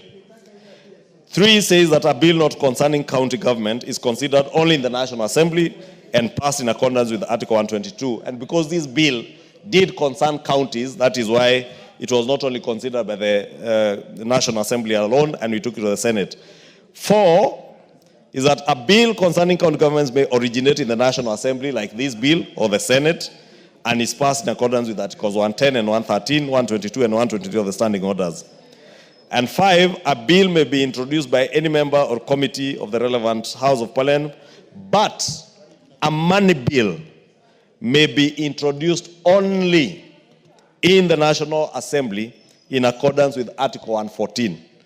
Honorable Speaker, many of the amendments that were inserted into this bill from the Senate are amendments that touch on or that had a money bill effect, and therefore making this bill, which originally was not a money bill, a money bill. And therefore, there is no way that this House, under Article 109 of the Constitution, would allow the Senate to usurp the powers of the National Assembly in terms of introducing bills that have a money bill effect. Because, Honorable Speaker, it is the Constitution that says that only the National Assembly may consider bills that have a money bill effect. Whether it is the imposition of taxes, levies, or charges to Kenyans or from the Exchequer, Honorable Speaker, that can only be done by the National Assembly. And therefore, many of the amendments, Honorable Speaker, that you will see that were done by the Senate touched on imposition of taxation, imposition of levies, imposition of penalties and charges, things that can only be done by this House, Honorable Speaker. And I know, Honorable Speaker, there are people in the Senate who thought that it's an ingenious way of introducing such provisions, then take this bill to mediation to consider these bills. And Honorable Speaker, I want to implore on you, when and if we reject these amendments and we go into mediation. All the clauses that touch or have a money bill effect, Honorable Speaker, I would beg that you do ask the House or the mediation committee not to consider those clauses because it will be unconstitutional. Completely unconstitutional, Honorable Speaker. Two, Honorable Speaker, besides those provisions being unconstitutional having been introduced in the Senate, it is also not possible to re-legislate on certain things that we have already legislated on. Towards the tail end of the last session, Honorable Speaker, we legislated on the Tax Procedures Act bill, which is now an act of parliament. We legislated on the Tax Amendment Bill, which is now an act of parliament. Some of the provisions that the Senate had amended to in this bill are covered under the Tax Amendment Act of 2024. And therefore, reintroducing the same clauses in this bill, Honorable Speaker, again will be unprocedural, against our own standing orders, unconstitutional, illegal, null and void. And therefore, I would beg that, Honorable Speaker, when you are making your determination on the clauses that will be mediated on, you do direct that the mediation committee, when we form one, ceases or does not consider some of these provisions that are unconstitutional and have already been legislated on, especially touching on the money bill provisions, Honorable Speaker, because we cannot allow the Senate as a lower house to take over the mandate of the upper house. And you know, Honorable Speaker, I have never used those words in my almost 13 years in this house, which house is upper to which one.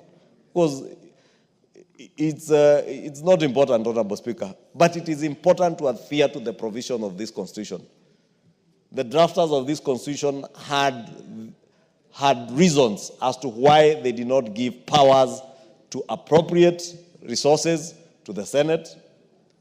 They had reasons why they never gave powers to the Senate to levy taxation or even fees and levies to Kenyans. And they had reason why they said that the Senate represents the counties and the National Assembly represents the people of Kenya. And therefore, it is only those who represent the people of Kenya who can impose taxation on them. The Senate cannot go behind our backs, Honorable Speaker, and begin to impose taxes, then pretend that we can come and mediate on taxation. We cannot mediate on tax matters with the Senate, Honorable Speaker. And that I want to beg the House to agree with the Committee of Sports and reject in totality all the amendments that came from the Senate. And we can then mediate on all the other clauses except those that touch on the money bill, that have a money bill effect. With those, Honorable Speaker, I beg to move. And I want to ask the Honorable Karoli Omondi, who I believe is a member of this committee, to second. Thank you, Honorable Speaker. Thank you very much, Honorable Speaker. Thank you very much, Majority Leader. I have the pleasure in seconding the motion that the Senate amendments to the Gambling Control Bill now be considered. And as the Majority Leader has pointed out, there are several inconsistencies or legal challenges that we identified in relation to the proposed amendments. Some of them naturally offend certain legislations. For example, you'd see the Senate is proposing to amend Clause 7 to the effect that the composition of the board of the proposed authority does not have a representative of the Attorney General. The State Corporations Act, Cap 446, as well as the Mwongozo Code of Governance, actually make such membership mandatory. So we really cannot accede to that proposed amendment. There are also other amendments that conflict with the intentions of the bill. Several of those you will see, like in Clause 10, as well as in Clause 11. And then some of the proposed amendments, apart from conflicting with the Constitution as well as various statutes, as the Majority Leader has pointed out, were matters that were covered by the recently passed tax amendment laws. As a committee, we would like to propose that we go for mediation, and that this House rejects all the proposed amendments, and we go for mediation, and hopefully we can find a solution to this matter. But we are not persuaded by any of those amendments, and we cannot accede to any of them for various reasons, such as breach of provisions of Article 109 of the Constitution and other laws. With those few remarks, I support. Thank you.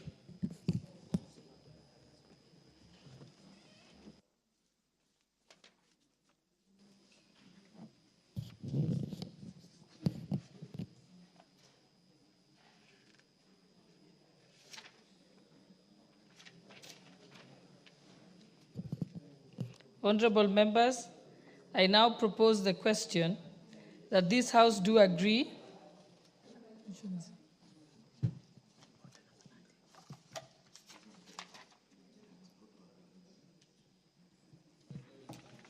Honorable members, I now propose the question that the Senate amendments to the Gambling Control Bill, National Assembly Bill number 70 of 2023, be now considered.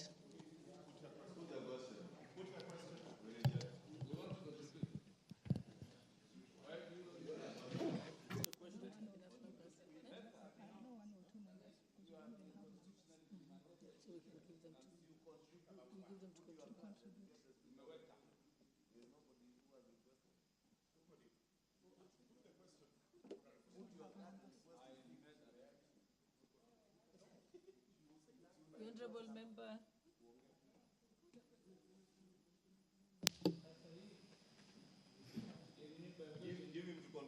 Yes, I'm trying to give him the mic.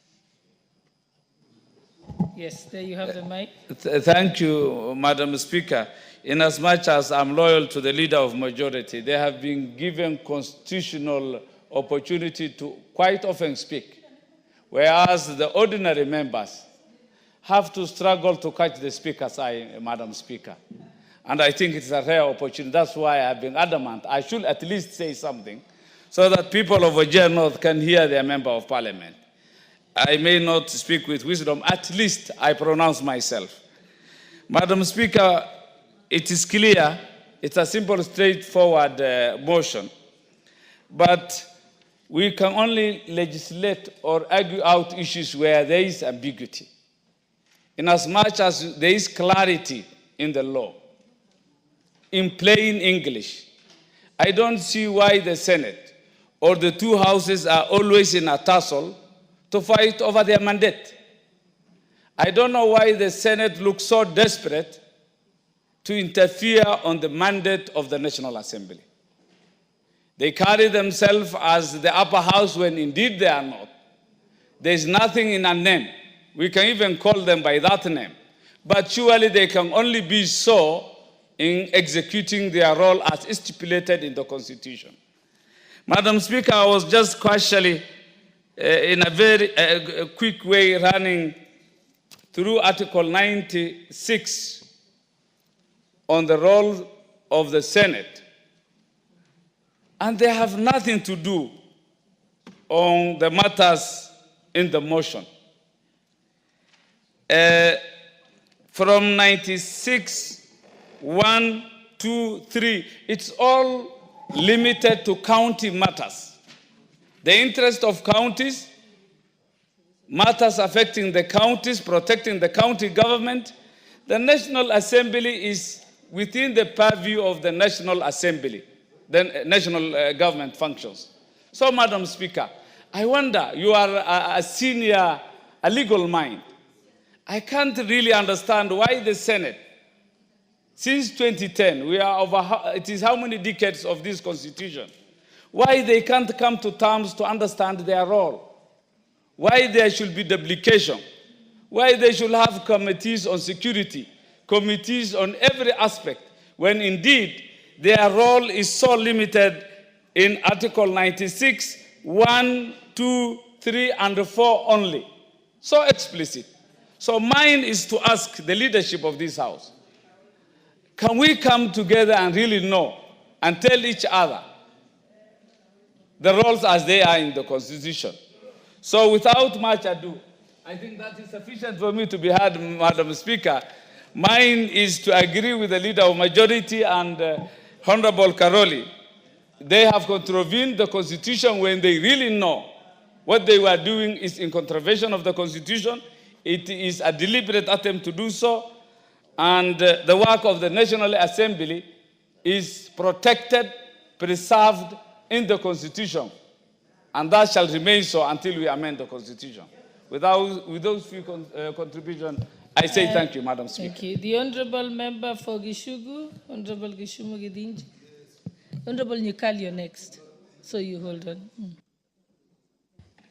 Thank you, Honorable Speaker. I think I support the motion that we delete and all the amendments that have been done by the Senate because they have overstepped their mandate as per the Constitution. Under Article 96, Senate is there to protect the interests of the counties. And I believe it should also follow that they should also be oversighting matters that relate to the counties. Sometimes we find it very contradicting that the National Assembly, which has the mandate to oversight the National Assembly, the national government operations and functions under the ministries, we have parallel committees of the National Assembly and the Senate, and which might come out with the different conclusions or even outcomes. So it is very, I think Senate should not be provoking the National Assembly and inviting them to discuss these things. We are all members of Parliament, but the Parliament has two levels, and the roles are specifically being specified in the Constitution. So let Senate do their work, let the National Assembly do their work, and it's also very clear that the Senate cannot initiate bills which deal with the money. So this is an area that I don't need to belabor, but I think a decision has to be made by this House in conjunction with the Senate so that we can clearly define our mandates and avoid overlapping roles of the Senate and the National Assembly. Thank you, Honorable Speaker, for the opportunity, and I support. Let me give Honorable Nyikal, member for Seme.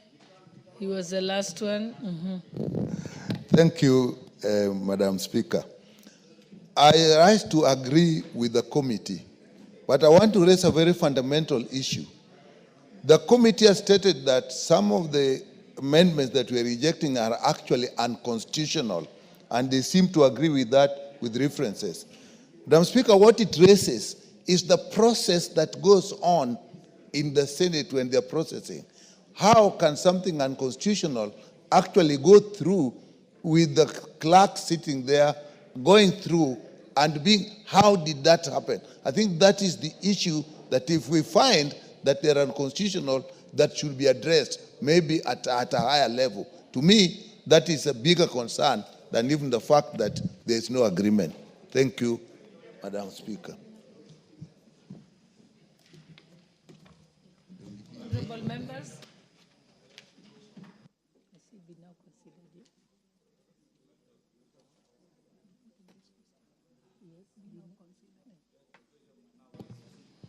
Honorable members, I now put the question that the Senate amendments to the Gambling Control Bill, National Assembly Bill number 70 of 2023 be now considered. Will as many as of that opinion say aye? Aye. Will as many as of the contrary opinion say nay? Nay. The ayes have it.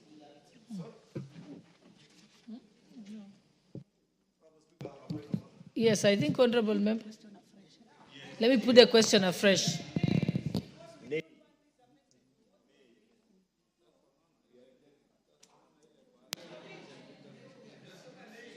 Honorable members, are you now well briefed? Do you want me to put the question again? Okay. Okay, I'll put the question again. Honorable members, I now put the question that the Senate amendments to the Gambling Control Bill, National Assembly Bill number 70 of 2023 be now considered. Will as many as of that opinion say aye? Will as many as of the contrary opinion say nay? Nay. The nays have it.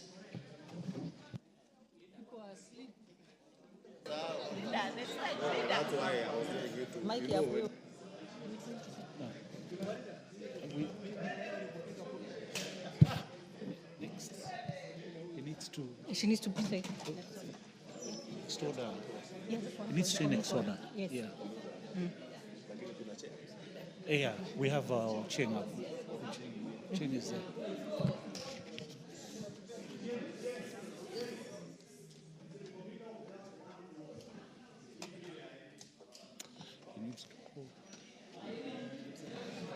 Honorable members, the net effect of that is that when we go to the committee of the whole, we'll only consider the startup bill, and therefore we shall not consider the second part of it, which is the Senate amendments, which you've just rejected.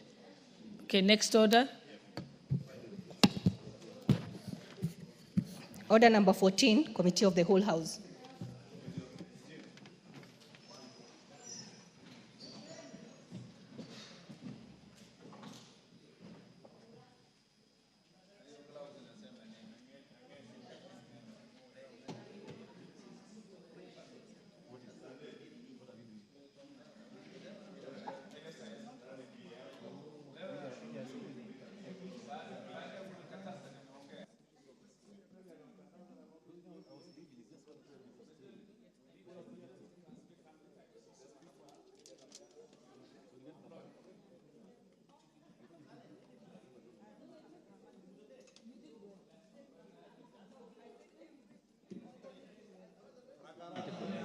I don't know what's going on. What am I supposed to do? So you just. I want to see what it is. Which bill? It's a startup bill. So they were supposed to.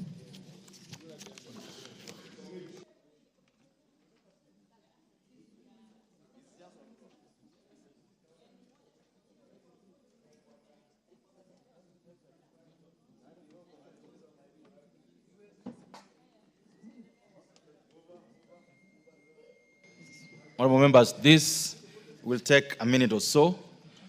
You remember in the morning we had the committee of the whole on the startup bill.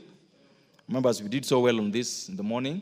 So we were just recommitting a single clause, and that is clause number 9, which in the morning was negatived when it was supposed to be positived. Oh, members, don't have Fatuma. You can't sit down. I'm sorry. So I hope that you've heard the explanation I've made, that in the morning we negatived a clause which was recommitted, and this is clause 9 of the startup bill. Go ahead. Clause 9.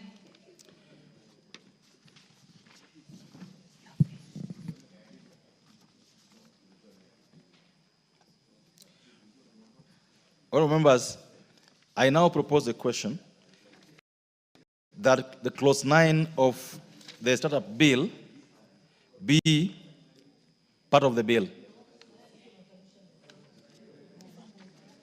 Mover.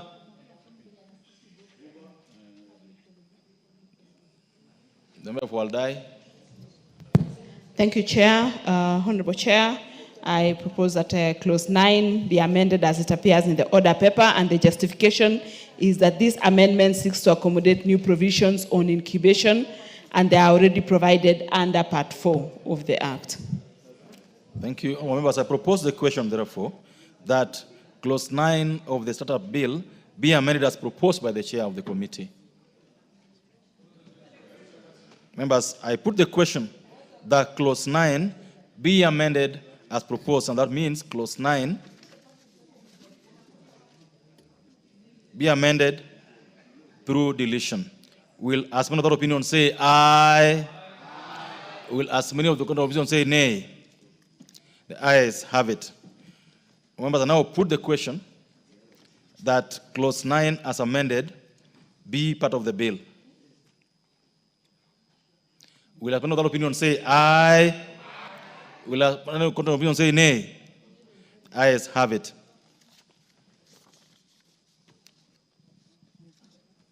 Mover.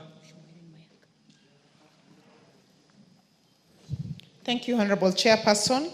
I beg to move that the committee do report to the House its consideration of the Startup Senate Bill number 14 of 2022 and its approval thereof with amendments.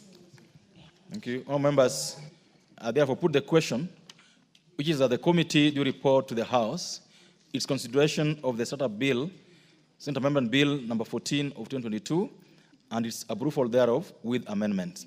Will as many other opinions say aye? Will as many other opinions say nay? The ayes have it.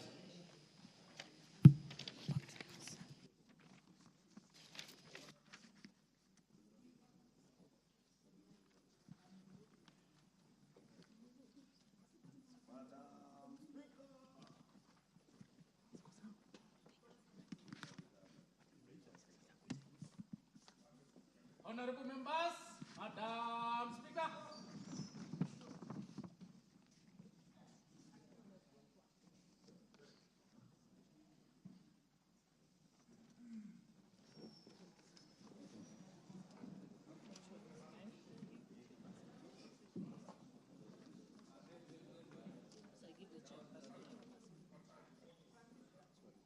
Okay, Chairperson,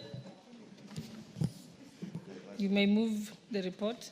Honorable Speaker, I beg to report that the Committee of the Whole House has considered the Startup Bill, Senate Bill number 14 of 2022, and approved the same with amendments. Okay, mover. Honorable Mayaka. Honorable Speaker, I beg to move that the Startup Bill, Senate Bill number 14 of 2022, be now read a third time, and I also request the Honorable Marianne Kaitani to second.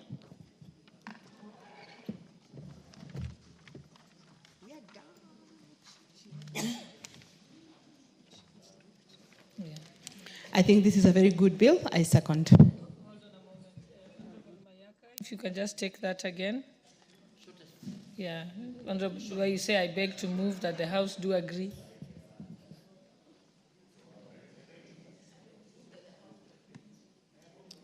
After the chairpersons.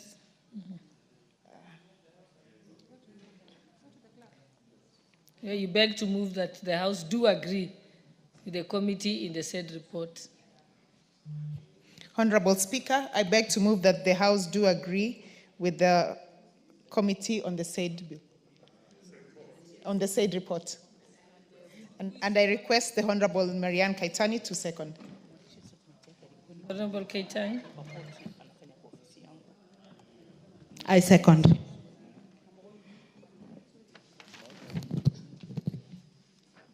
Honorable members, I propose the question that the House do agree with the committee in the said report. Honorable members.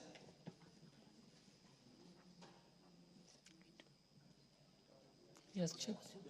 We can put the question. I think we have numbers, yes. Honorable members, I now put the question that the House do agree with the committee in the said report. Will as many as of that opinion say aye? Aye. Will as many as of the contrary opinion say nay? The ayes have it.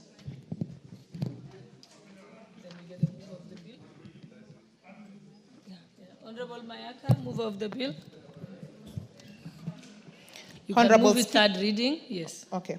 Honorable Speaker, I beg to move that the Startup Senate Bill number 14 of 2022 be now read a third time, and I also request the Honorable Alice Nganga to second. Honorable Speaker, I second. Honorable members, I propose the question that the Startup Senate Bill number 14 of 2022 be now read a third time. And now put the question. Honorable members, I therefore put the question, which is that the Startup Senate Bill number 14 of 2022 be now read a third time. Will as many as of that opinion say aye? Aye.